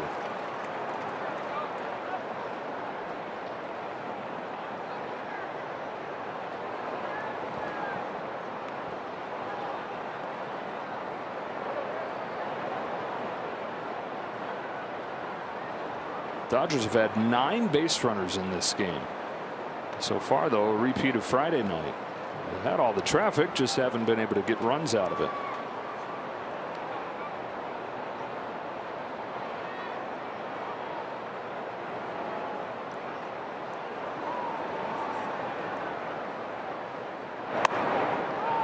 Count evens up.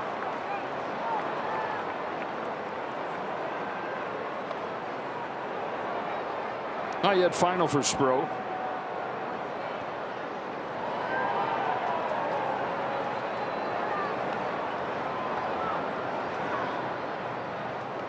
Two on, nobody out. A 2-2 taken low, and the count's full on Tucker with Pages waiting on deck.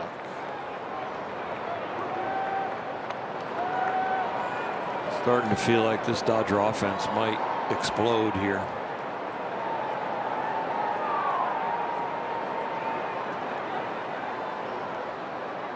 Here's the payoff. Tucker fouls it back.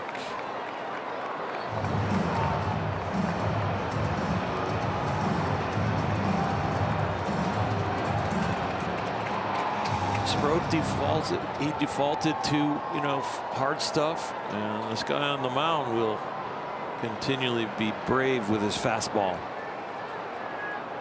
Tries it again with another payoff. Tucker hits it down the line inside the bag to give the Dodgers their first lead of the game. Betts in to score. Freeman's right behind him. Tucker looking for another triple, and he's got it.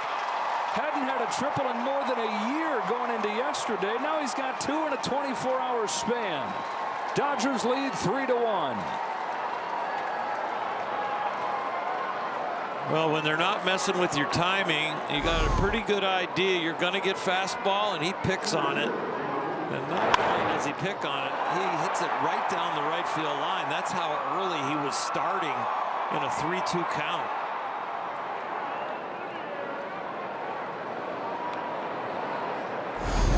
Infield in, Pages up. High drive, deep left field. Churio back, running out of room. Goodbye. Triple homer, back-to-back pitches. He said he had the feeling that they were about to punch through, and they do. 11th of the year for Pages, and it's 5-1.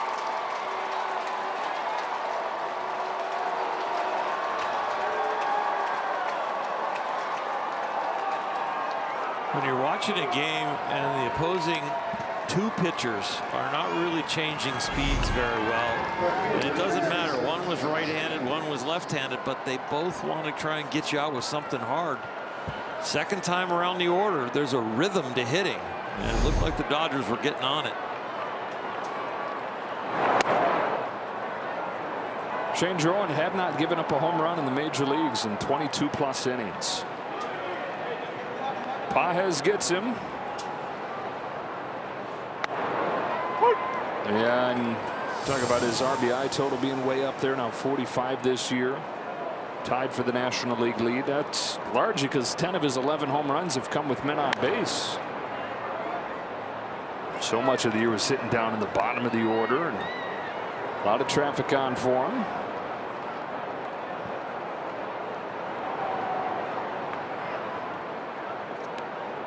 Couldn't deny it any longer, though, hitting in the middle of the lineup. 2-2 on Teoscar Hernandez.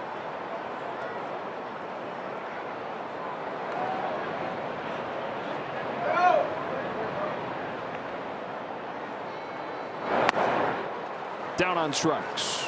Finally, they get the first out.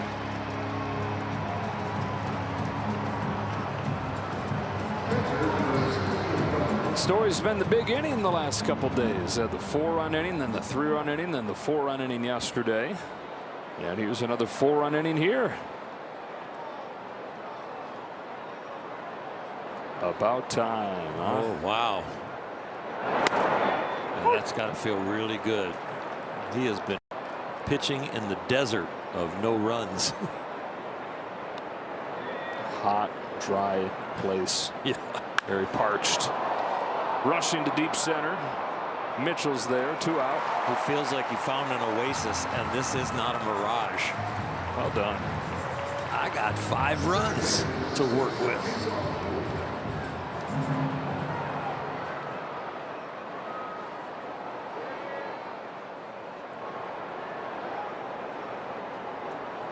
Kim happy to have Sproat out of the game. He struck him out both times. Now he's got to deal with a lefty, though. Dave Roberts letting him do so.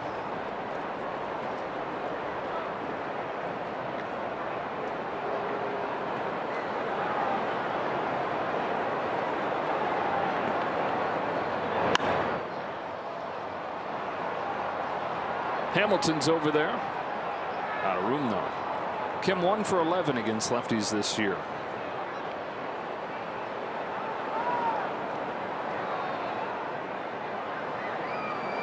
Now the book now closed on Sproat. He gets the career high 7 strikeouts, but ends up getting charged for 3 runs. The walks are ultimately what doom him. Issued 4 of those and hit a batter, and is out of the game with the high pitch count before he got an out in the 5th.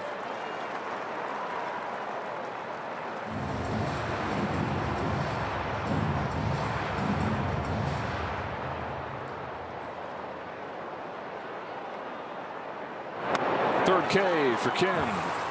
4-run 5th for the Dodgers, though. Kyle Tucker gives them the lead with a 2-run triple. 1 pitch later, Andy Pages does one better.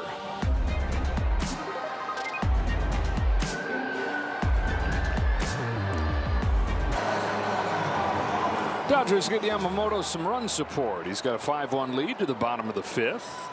Lone run for Milwaukee scoring in the 2nd. Hit by pitch, came around to score. Bottom of the order. Go to the 8th spot. Here's Joey Ortiz taking a strike. And if you've had something going on at the start of the games this weekend, you've missed nothing from the Dodgers' perspective. They haven't scored over the first 3. 17 runs from the 4th inning on, though. 17 runs on 17 hits in these 3 games. Yamamoto with the lead, ahead 0-2.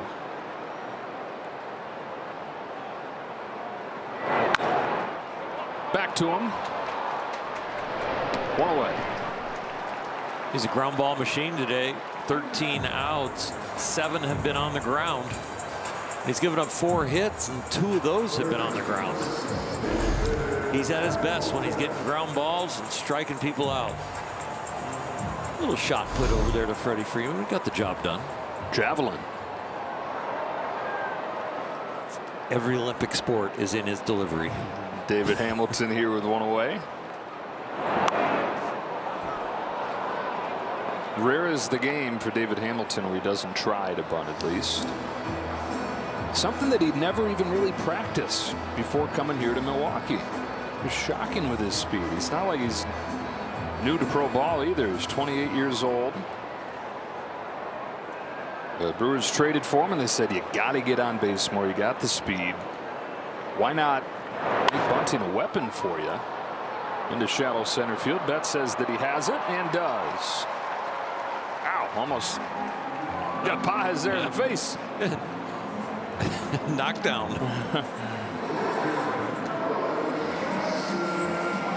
Being a converted right fielder to shortstop, when the ball's in the air, Mookie's very comfortable.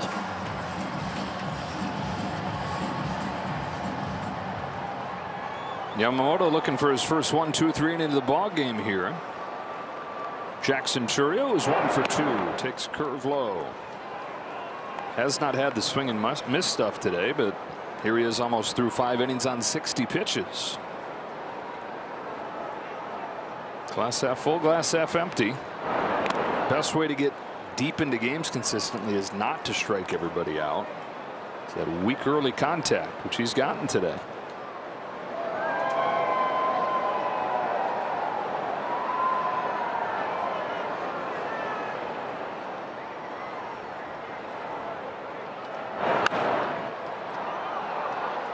Right side of the diamond, Freddie Freeman. Finishes off an 8-pitch fifth.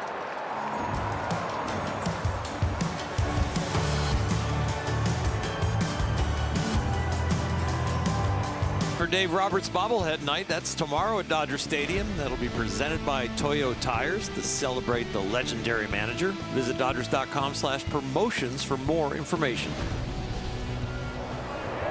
Miguel Rojas starts the 6th for the Dodgers against Shane Drowan. It takes outside for a ball. Hit by a pitch on the back knee his last time. Striking out his first time up. Dave Roberts bobblehead night, the start of the homestand with the Dodgers welcoming in the Colorado Rockies. Two very different opponents coming in. You've got the Rockies, who are 6-15 in May.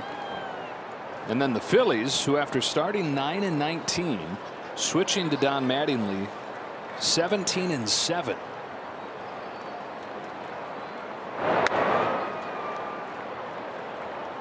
Three with Colorado off on Thursday, and they open up the 3-game set with the Phillies on Friday night.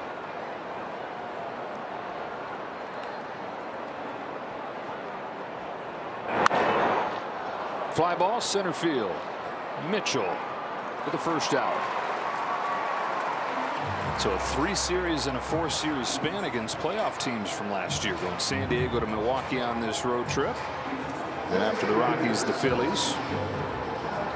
Two of their 3 National League postseason opponents last year in rapid succession here. LCS rematch right here, and a division series rematch against the Phils.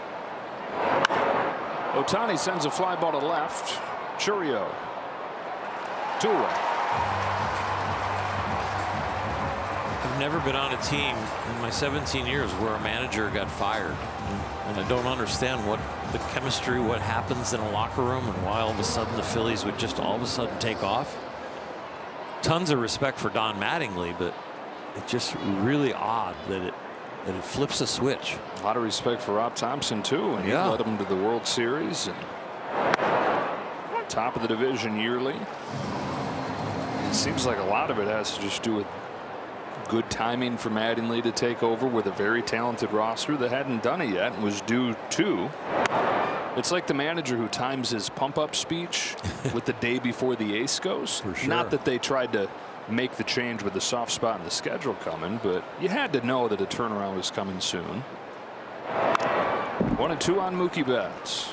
And maybe it's just it's a change that it's not about the manager as much as it is a stimulus to the team that we need more effort, and they feel bad and they concentrate more, and that stimulus turns them around. Because it's not a pep talk to one guy or turn one guy around. It's a shockwave through the locker room.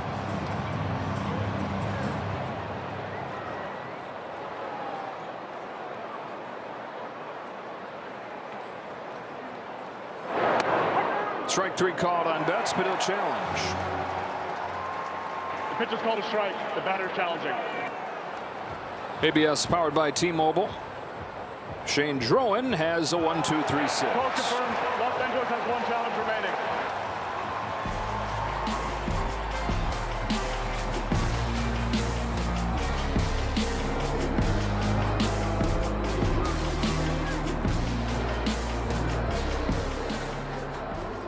World champion Dodger baseball on SportsNet LA is brought to you by Jack in the Box. Jack's new Smash Jack Sliders Munchie Meal with a chance to win the $75,000 prize for Jack's 75th anniversary.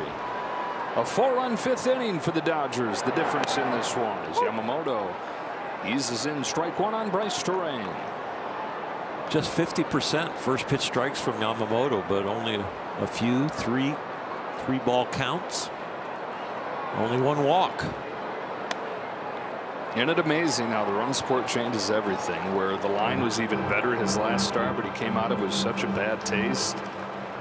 And here, similar line, not quite as many strikeouts, but 5 runs of support and all is well. Completely out of your control.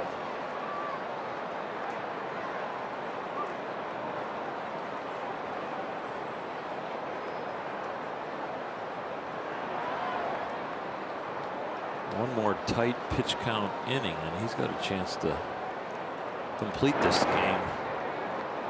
That's what he does here. 66.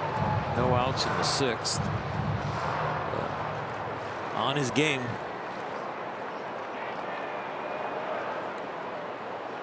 Two-two to Terrain.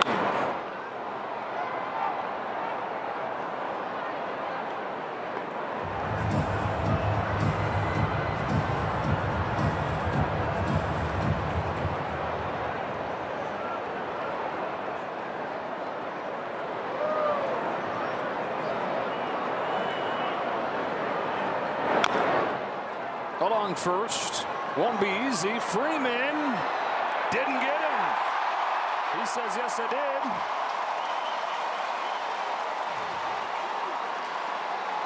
It's going to be like the Mookie Betts play when they're trying to pick him off first. The call on the field is safe.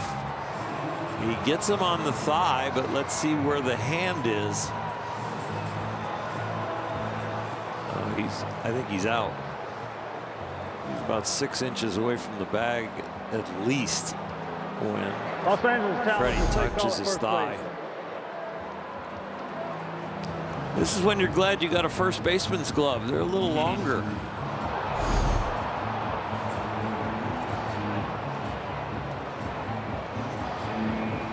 Yep, that glove is just long enough. And how much does Dave Roberts trust Freddie Freeman? He didn't even wait to hear what the video room said. He saw Freddie say challenge, and immediately Dave said, overturned, the runner is out. Okay. Los Angeles will retain their challenge. And he got it right. Terrain's the first out of the 6th.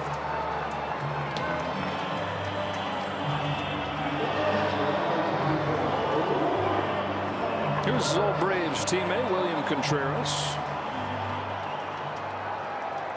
0 for 2 today after 3 hits on Friday. Younger brother of Wilson Contreras. Rips a line drive into center. Base hit.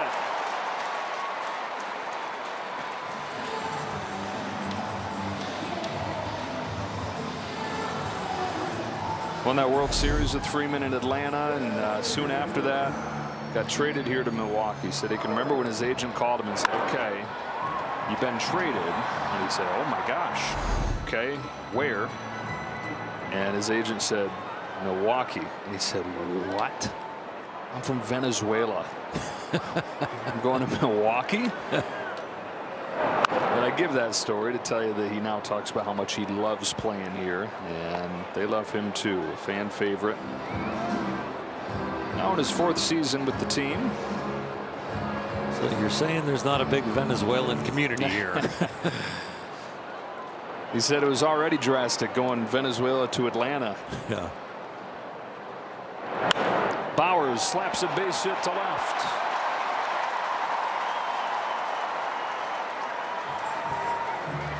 Back-to-back singles. Something brewing here in the 6th. We've seen this swing from Terang and some other Brewers where they just kind of slash it, keep their hands in, and carve it over there to left field. Contact hitting team. They might not win the exit velocity race, but they sure put it in play and give themselves a chance. Dave Roberts is on his soapbox to us a little bit the other day about that, saying for a while there it got to the point where if it didn't light up the exit velocity scoreboard, it was scoffed at. Vaughn here with 2 out, or with 1 out, pops it foul, and Dave's saying no, we're coming back around to realizing that even a hit like that, which isn't going to be high exit velocity, that's hitting. Sure is. Shouldn't be docked because you didn't hit it 100 miles an hour.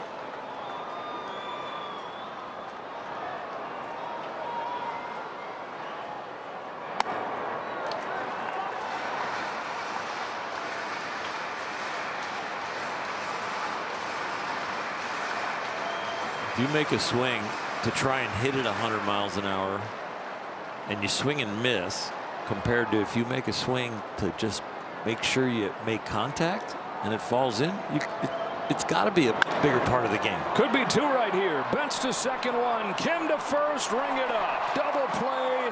And 6 in the books for Yamamoto.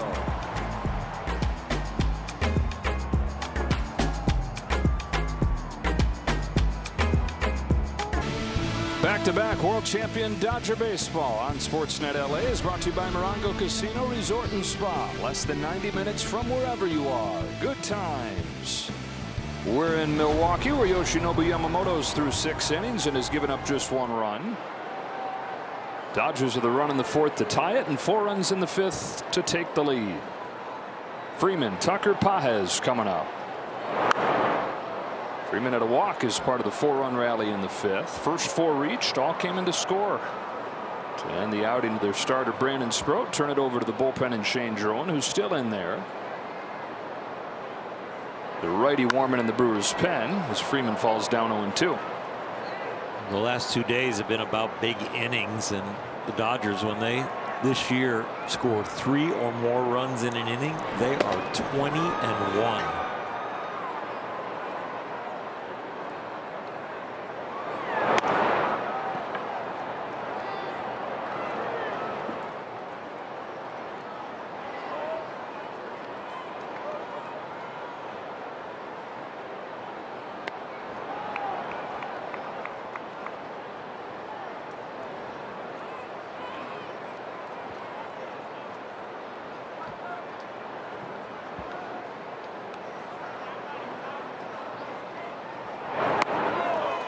Freeman down on strikes for the 3rd time today. That brings up Kyle Tucker, whose 2-run triple gave the Dodgers the lead. He's got a double and a triple today after he had a triple yesterday. I remember early in the season we were lamenting the fact that he was being too aggressive or real aggressive on first pitches, but now as he's swinging the bat early in the count, he's getting some production, a lot of production. And the Dodgers have this 5-1 lead, even though Ohtani, Betts, and Freeman together are 1 for 10. It's this part of the order that's gotten it done. Tucker, Pages, Hernandez rushing. On base 7 of their 12 times up.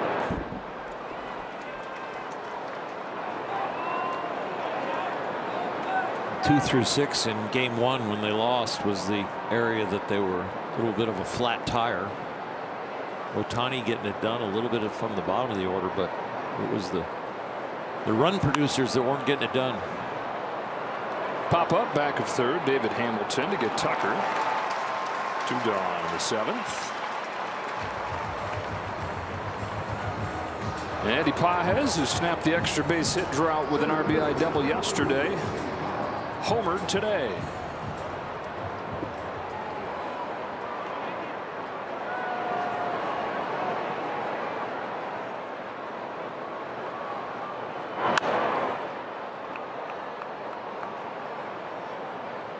th this year after he had 27 last season.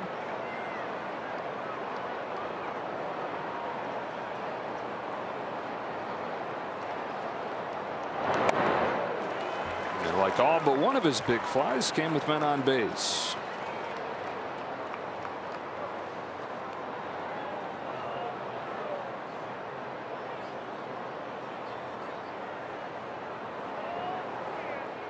Jerome doing a nice job. He's retired 8 in a row. And ahead of Pages 0-2. Delivers. Make it 9 straight for Jerome. 1-2, 3, 7th. Stand and stretch. Time for the 7th inning stretch. Brought to you by Sit and Sleep.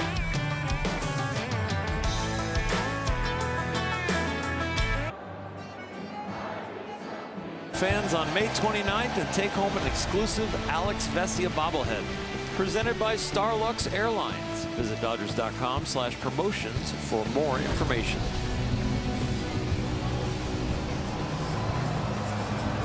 The bullpen's been great so far, not needed as Yamamoto pitches into the 7th inning for the 6th time in his last 8 starts. I The ground ball machine keeps working. He has 11 out of the 18 outs so far, and his career high is 12. It's Garrett Mitchell to lead off. Dodgers 5, Brewers 1. Strike one.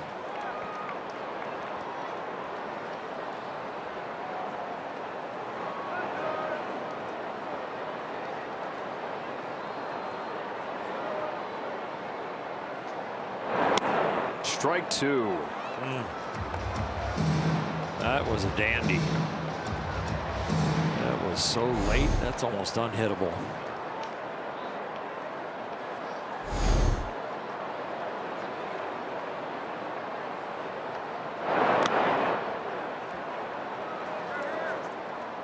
Tried to use the curveball as a put-away pitch instead of stealing a first pitch strike with it.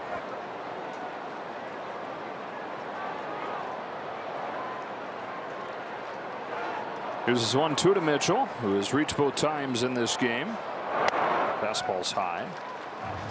Run support nice to potentially get him a win, but nice too to, I'm sure, change the mood that you're out there with.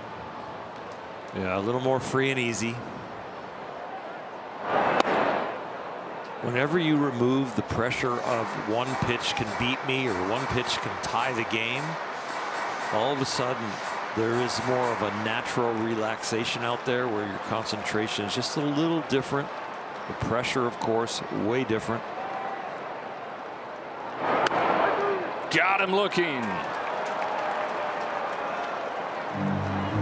Well, he's gotten here into the 7th inning without the strikeout stuff. Just his 3rd of the day.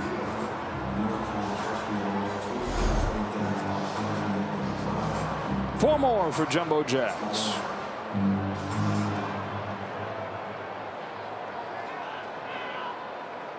Frelick. 0 for 2 has knocked in their lone run. Former Boston College star, former star quarterback, captain of the hockey team.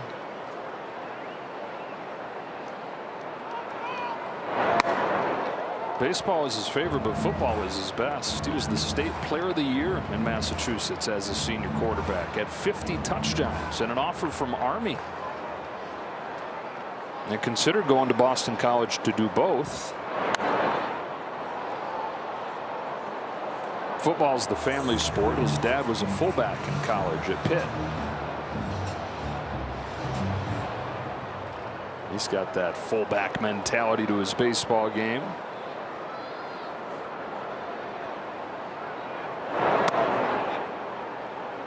Rarely strikes out, but down 1 and 2 here.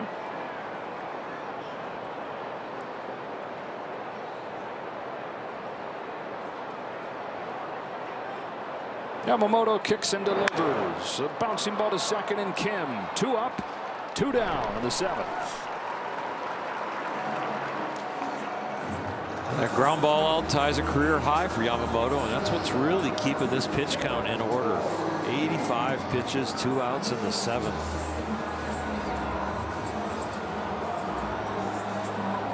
Mark Pryor's talked to us about how much he enjoys watching Yamamoto, and hard for these coaches to get so invested to enjoy.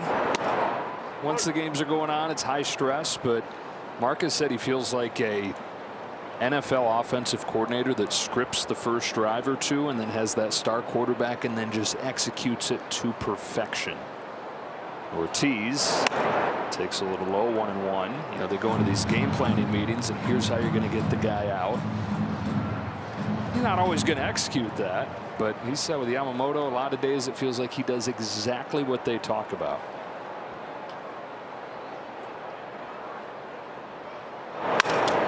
There's another grounder. Long way to go for Kim. Twirls and throws wildly. Ortiz put it in the perfect spot. And the inning continues. Nice shot by Dalton Rushing, not assuming anything there and backing that play up. Kim can give everything he wants to try and record the out, but doesn't care about if the throw gets up because Dalton Rushing gets up and lines himself up with this throw. It's a good job by the youngster.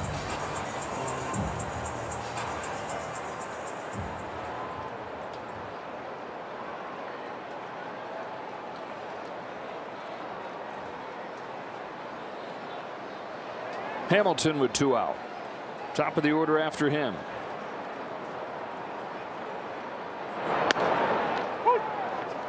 Kim turns that into a dazzling play. Yamamoto's got his career high ground out record at 13. He's still got a chance. I don't think they're going to be taking him out of this game.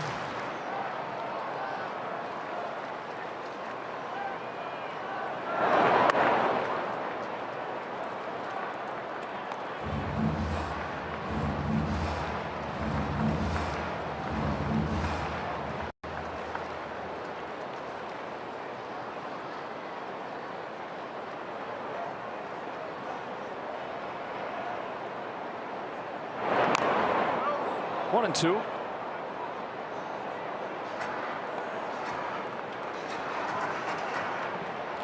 Tanner Scott getting ready.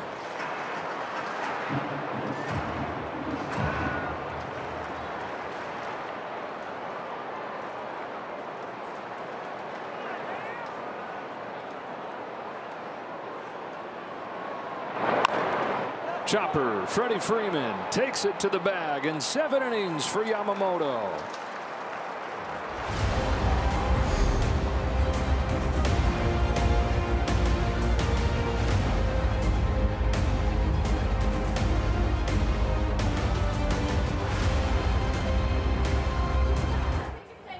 Innings are going to be it for Yamamoto. Just 1 run, second start in a row. He goes 7 innings and gives up a run, but the temperature totally different with the support he's gotten, and he's all smiles, leaving with a 5-1 lead. He was really on his game today, and the offense gave him the support, and he's going to have a great day tomorrow, because if they finish this off, get him a W, comes in tomorrow into work, we're home. Beautiful locker room, get a good workout in, put your uniform on, and watch a big league ball game from the best seat in the house on a big league bench. You loved those days, didn't you? The day after a good one. Yep.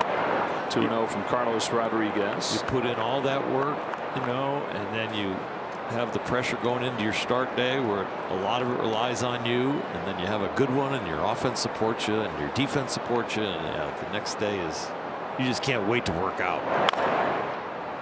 2-1 on Hernandez. Let's go down to Kirsten. Thanks, Joe. And the good news is with the conversation you guys are having about Yoshinobu and being able to rest in between starts is that he should have a full week off in between these next 2, because look at the rotation. Eric Lauer is going to be stepping in, creating, again, a 6-man rotation for the group.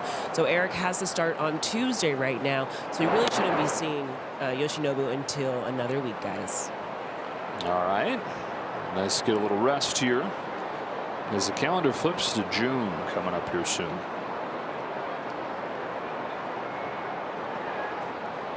Walking a single for Teoscar after his 6 RBI game yesterday. Lifts this one to right. Freelet goes back, puts it away. Yoshinobu has been taken out of the game, but he's still over there on the iPad grinding it out. I'm sure he can not only look at videos of individual pitches and hole at bats, but he can look at his overall stats. And the stat he's going to be impressed with today is his splitter. It hasn't been at its best, but today they were only 1 for 9 off of that.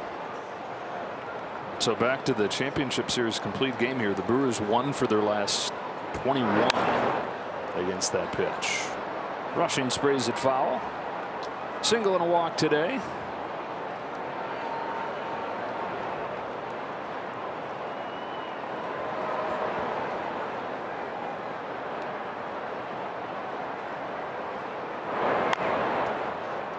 Back to Rodriguez.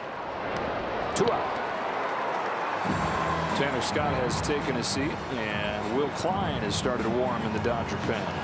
So Tanner Scott would get enough for Bryce Terang if the inning would continue past the top of the order. But now that they're starting an inning fresh, you know, they move to Klein.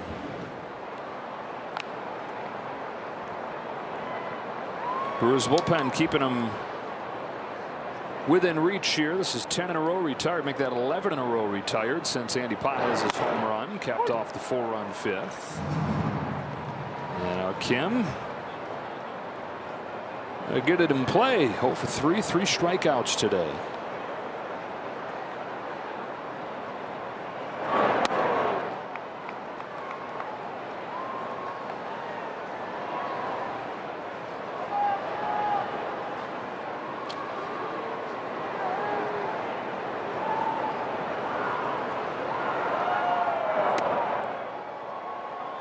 Carlos Rodriguez out of Nicaragua. 10th Major League appearance for him. Got to the big leagues late in 24 as a starter. Handful of games the last 2 years out of the pen. He went back and forth between here and the minors this year. Guy they started yesterday, Robert Gasser, they sent down after he had all those walks yesterday. Sent him down and called Rodriguez up.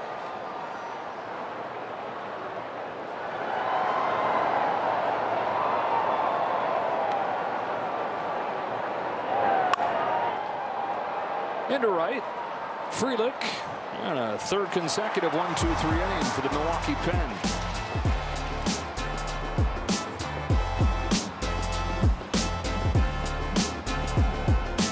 A franchise record 36 consecutive scoreless innings for the Dodger bullpen after they fired 4 more yesterday. And they're going to go to work here in the 8th inning of a 5-1 ball game. Call to the bullpen brought to you by Jacoby and Myers. It's Will Klein who has contributed to that streak in a big way lately. 5 consecutive scoreless outings. He can open a game for you. He did in Anaheim, a couple innings, and then he can close a game for you. Top of the order. First career save on Tuesday, and then Wednesday did another 1-2-3 ninth. Strike one on Jackson Churio. Back-to-back fastballs, and that one tied him up. Right-handers hitting just 160 against Klein. Still had his issues with lefties. They're at 300. The righties between that fastball and then the sweeper, which has been the career-making pitch for him. Connor McGinnis showed him the grip to it right after he got here after the trade from Seattle last year. And it clicked pretty quickly. Nothing but hard stuff here. No big deal for Tucker. One away in the 8th. As soon as this one wraps up and the Dodgers are 5 outs away from making that so, stay tuned for Access Sportsnet Dodgers presented by Mercury Insurance. Pages is good. Oh, Pages, He's a good page turner. He is very good. I love what you said earlier on one of his at-bats about Dave Roberts not worrying about him going into deep slumps.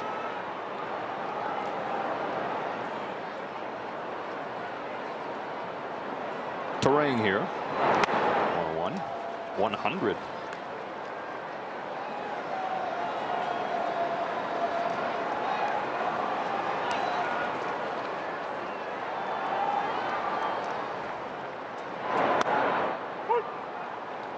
One and two. No challenges left for Milwaukee.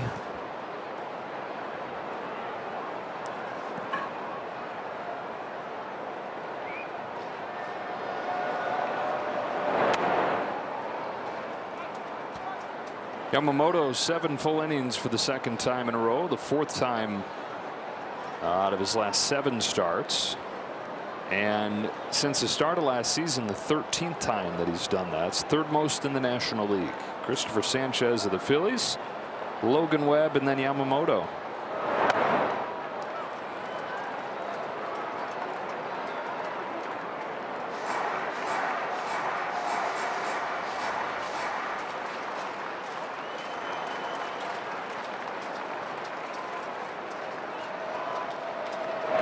Got him with the high fastball.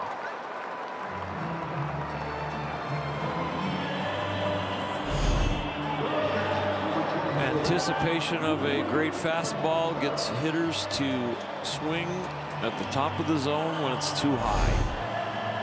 There's one thing that's great about velocity. You can have a little bigger spray pattern. Dodgers now #1 in baseball. Bullpen ERA. Ball one on Contreras after they were 21st last year. This is after they've lost Edwin Diaz. In fact, you go back to when Edwin Diaz had his surgery. It was April 17th that they placed him on the IL. ERA since then is below 220. Very comfortable place for a manager and a pitching coach. 1-2 on Contreras.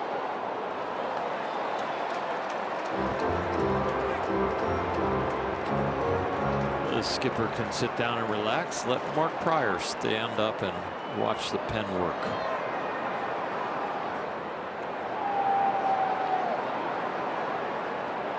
Klein fires 1-2 and misses high. Velocity's up from Klein in this outing. He averages 97. He's been 99 and 100.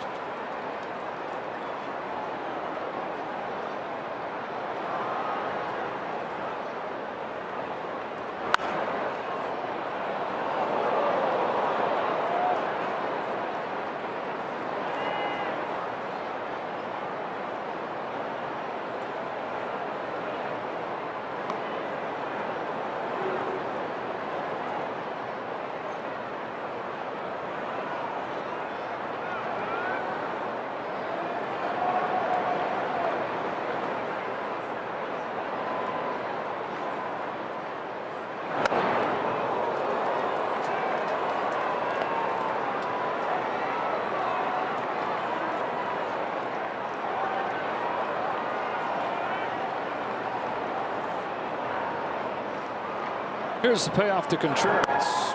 Wrinkles it in there for strike 3. 1-2-3 inning for Klein. Another goose egg for the pen.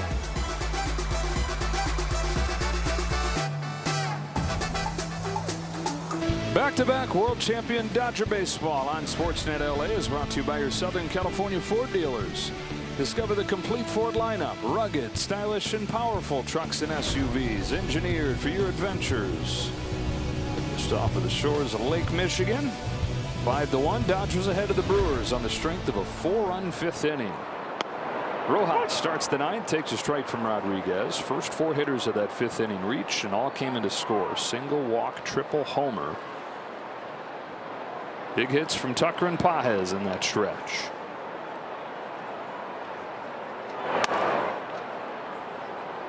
One on Rojas, who's 0 for 2. Dodgers fly home after this game. Start a series with the Rockies tomorrow night. 6:10 Memorial Day start time. Emmett Sheehan takes the ball against Kyle Freeland. Lauer on Tuesday in his Dodger debut, and then Ohtani on Wednesday. Tanner Scott started to loosen again. Bowers, Vaughn, and Mitchell do up. A couple lefties in there. Off balance and a pop into foul ground. Hamilton charges ahead for the first out.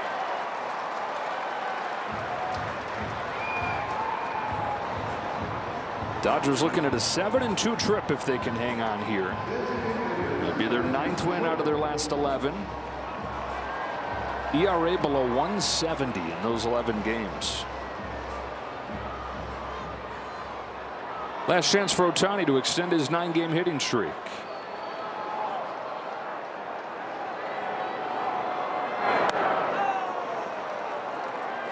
A lot of times on first pitches you'll see him cheat, and that's what that was about. He did. That wasn't him all of a sudden getting out of whack and chasing. That was a strategic, I am going to start early and hopefully get a strike.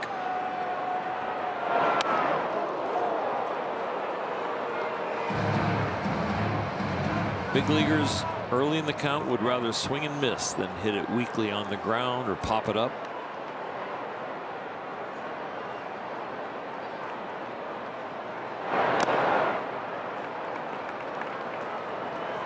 Not the same embarrassment at the big league level of swinging and missing that there is at the youth levels.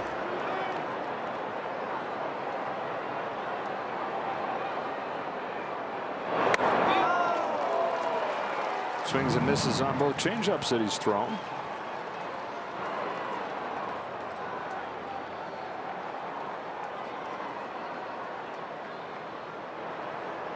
Used to be more of a stigma against swinging and missing, against strikeouts. Yeah.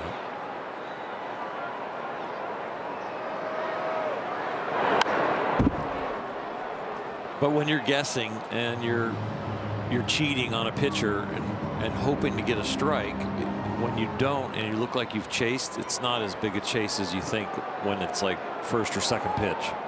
It's just a strategy to try and hit the ball hard.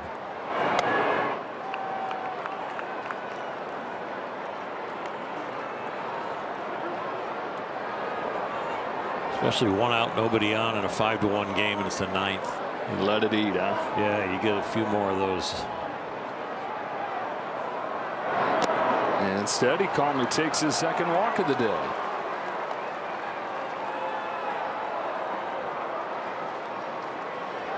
They play a little bit more often than once a week here.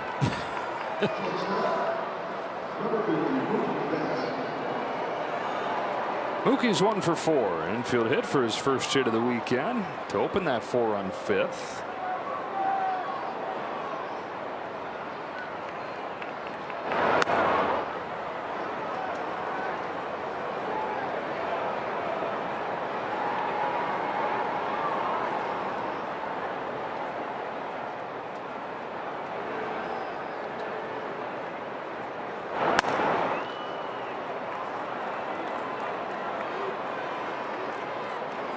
Mookie will be happy to get out of here.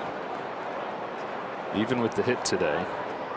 He is 1 for his last 32 here. Pop up, shadow right. Yeah, and that is terrain for out number 2. Or 2 for his last 32 here. Either way, he doesn't like hitting in Miller Park. Freeman, after the 4 walks and a double yesterday, is 0 for 3 with 3 Ks and a walk today. That walk, like pretty much all the offense, came during that 4-run rally.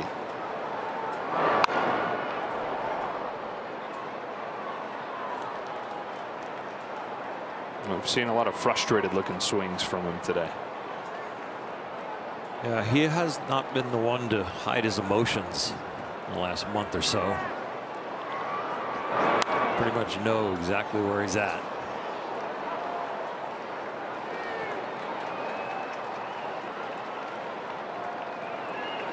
By the way, I just gave Miller some free advertising. This place was last Miller Park when it was GP and not PG. It's American Family Field.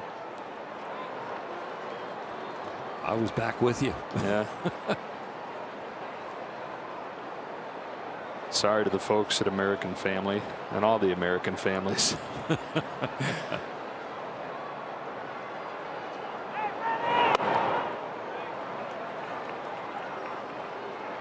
Bernie. Surprised they got insurance on that house. Is that the Dave Vassay slide? Oh, yeah. We got that one right. Yeah. Vassay Memorial slide. Yeah. I think there's tape showing his body contortion still up there that Justin Turner put on the padding.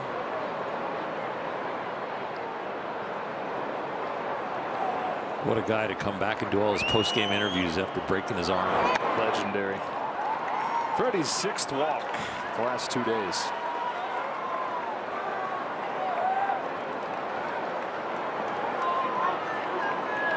Six more for the team today after the 11 yesterday. Tucker's the first Dodger to have a triple in back-to-back games since Gavin Lux did it 5 years ago.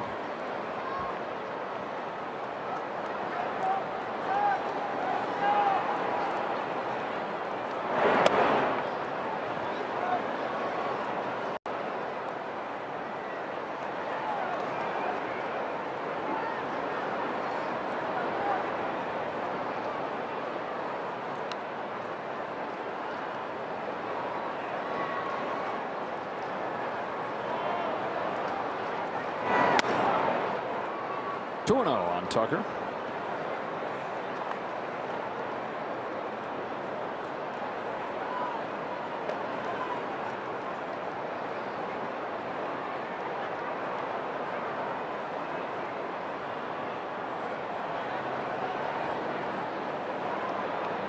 Two on, two out, top of the 9th. And Tucker sends a high drive down the line, but foul. Wow.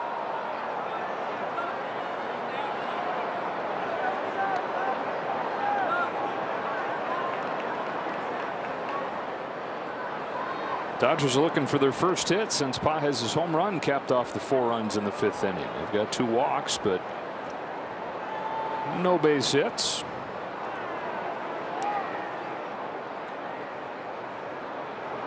On a 2-1, Tucker lays off ball 3.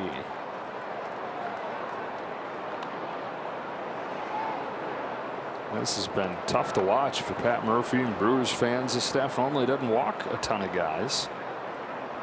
One of the 10 best strike throwing staffs in baseball. You might get one of those cheat swings right here.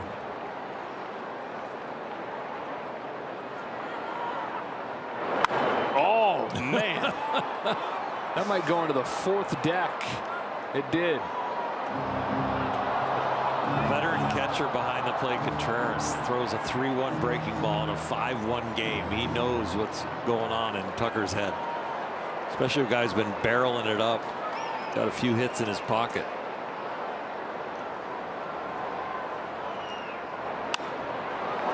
Puts this one in play, but weakly. And Freeland comes on to make the catch. On to the bottom of the 9th in Milwaukee.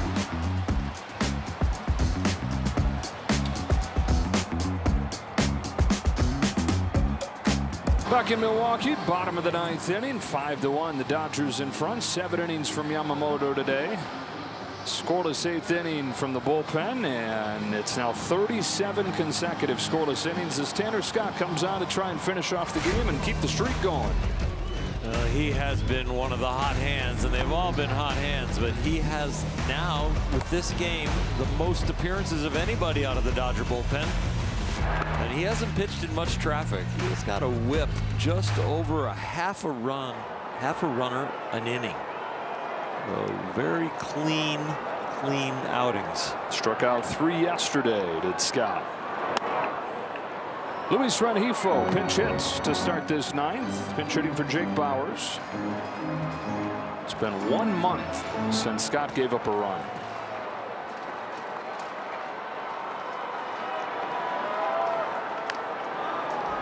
One ball, 1 strike.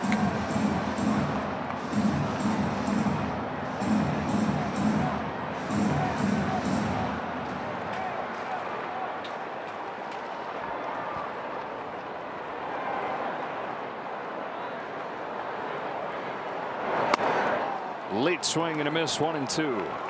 Stabilizing force. Go back to Edwin Diaz's injury. That thrusted Scott back into the role that he was in before Diaz got here. Not necessarily labeled him the closer, but the top leverage guy. And him doing that has allowed everybody else to pretty much stay where they were.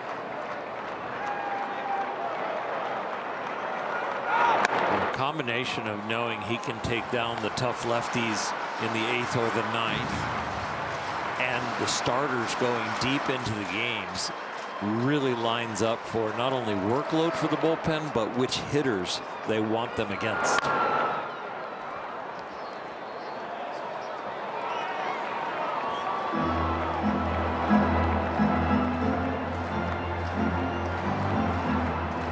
Vaughn and Mitchell to follow in this inning. 4, 5, and 6. We'll see though there's a pinch hitter for the lefty Mitchell.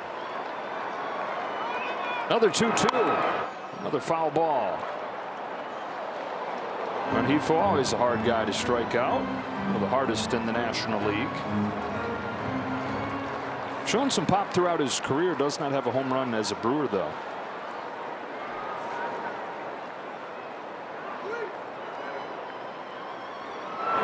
Got him with a back foot slider.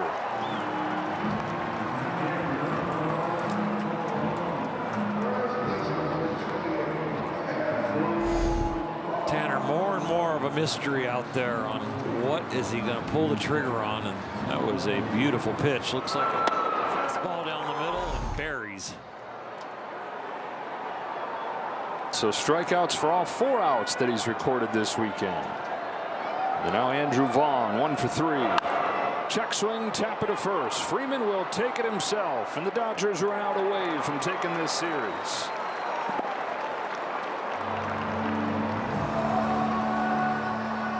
And instead of Mitchell, it'll be Blake Perkins to pinch hit. They sweep the Angels. They take 2 of 3 in a intense series in San Diego, and then they come here, lose the first game, but bounce back in a big way. 11-3 in game 2. And with that big 5th inning today, have been in command for most of this one.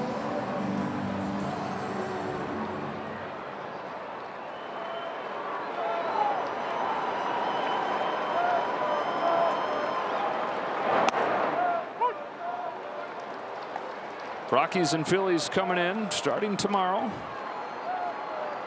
6:10 first pitch, first game of that series.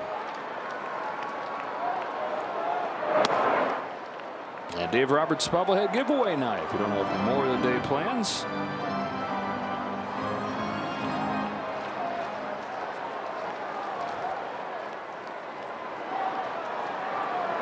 Here's Scott's 1-1 pitch to Perkins.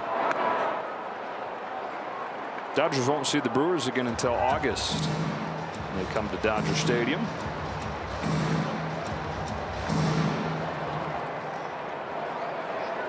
It'll be a fascinating race to watch in the Central. See where they're at when they come back in August. All 5 teams still above 500.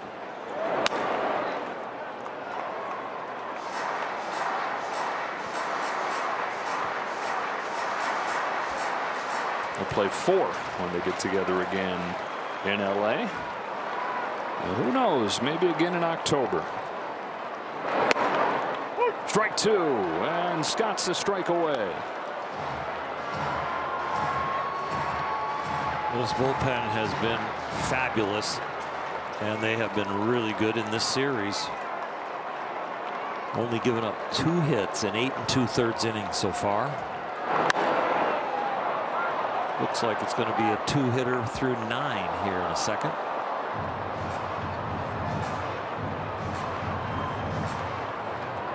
If it keeps going, Gary Sanchez has a bat ready to hit for Sal Frelick. Scott saying, I'll see you in August. Here's his 3-2. Got him, and that's the ball game. And that's Jumbo Jacks. Boom goes the dynamite here on the last batter of the game. They get this 7 strikeout.